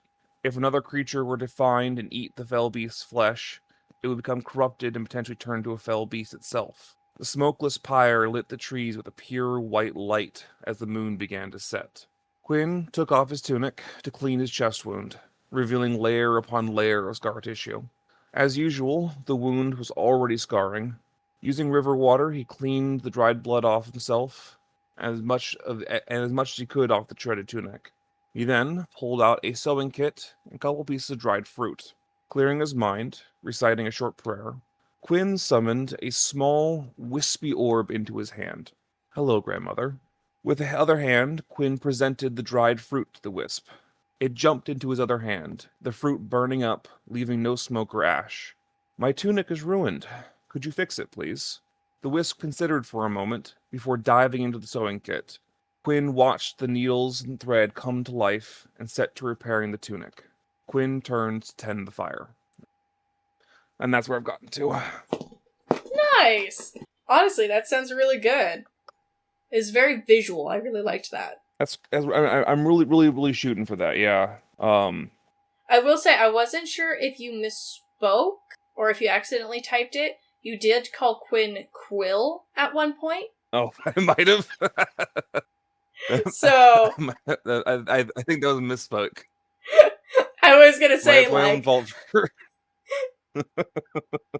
But yeah, I think the only thing I would say writing wise is especially towards the end there at the fire, you used the proper name a lot. I would maybe switch it to just referring with, he or they or whatever. I was just saying he. Yeah. Yeah. Just because that's fair. It gets to be a bit of a mouthful of just like Quinn did this, Quinn then did this, Quinn then did this. So it kind of helps, and it also will just like clean it up a little bit. Honestly, part of the rewriting I did earlier was reducing a lot of the proper nouns at the beginning here, and then the first half of that. So I'll do it the second half there. But yeah, it was super good. I could very easily visualize everything. Yeah. I liked your descriptions of the fell beast too. Like, did you get I guess I'm curious what image you got of the fell beast, because I did have to rewrite a little bit, because when I showed Sarah this, she had like a very different idea of what it was than I had in my head. I guess what was what image did you get from that kind of thing? So I got my image was a very large, almost like tiger-esque thing, but like massive with 6 eyes. Mm-hmm. And I kind of pictured it with like green and white fur. Okay. Just like think of it like with T-Rex proportions almost for size. Okay. Yeah, I may need to put a couple more definers in, just because like I don't know. I guess, do you think it's better to have it a bit more ambiguous, or do you think it's better to like clearly define the vision for the creature? I think for the first creature, it's go ahead. Sorry. With the context of more fell beasts will appear in the rest of the series, and no 2 fell beasts are the same. Yeah, I think especially if this is like our first introduction one, you don't need to be as super clear about it. Like, it could be whatever people choose to imagine with the details you give. But if it's something like, if it's one that it's taking him a while to go and get, so we're going to encounter it multiple times, having a consistent image of it would be good. So I think for anything that was going to be like, oh, we're going after this for a while, I would do more detail work. But I don't think it's necessary for, like, this first introduction bit. Okay. But yeah, it was very good. I enjoyed that. I'm glad. I think I'm thinking I might want to flesh out this last section a little bit more, because it did kind of feel like it's just a list of things happening. Although I don't know. It may be a little bit, just having like maybe a bit more descriptions in the very last bit of it, just to give a bit more just context, I guess, and less of the list feel. Yeah. Yeah, All right. overall, very good, especially for now your first submission into the podcast. Mm-hmm. You'll have to post that up And I onto will the Patreon. Yep. I will just do a quick Control A and then just post that right now, honestly. So I don't forget to do that. Sounds perfect. Yeah. Well, that was a lot of fun. Any final thoughts before we close out the episode? Horror is weird, and cosmic horror just sends my brain for a loop in such a fun way that I'm still so excited to show you more. And if people are interested, I do want to show you the Magnus archives at some point. So that may end up on our list. And I will probably have to break that up into seasons and do one episode be one season and then take a break for a bit, then come back. Because there's just so much in that series. Mm-hmm. I've heard a lot of good stuff about it. So good, man. But yeah, I think that's it for me. Unless anything for you, I think we'll be good to go. And next time we'll be talking about What Moves the Dead. All right. Okay. All right. See you next time. See you next time.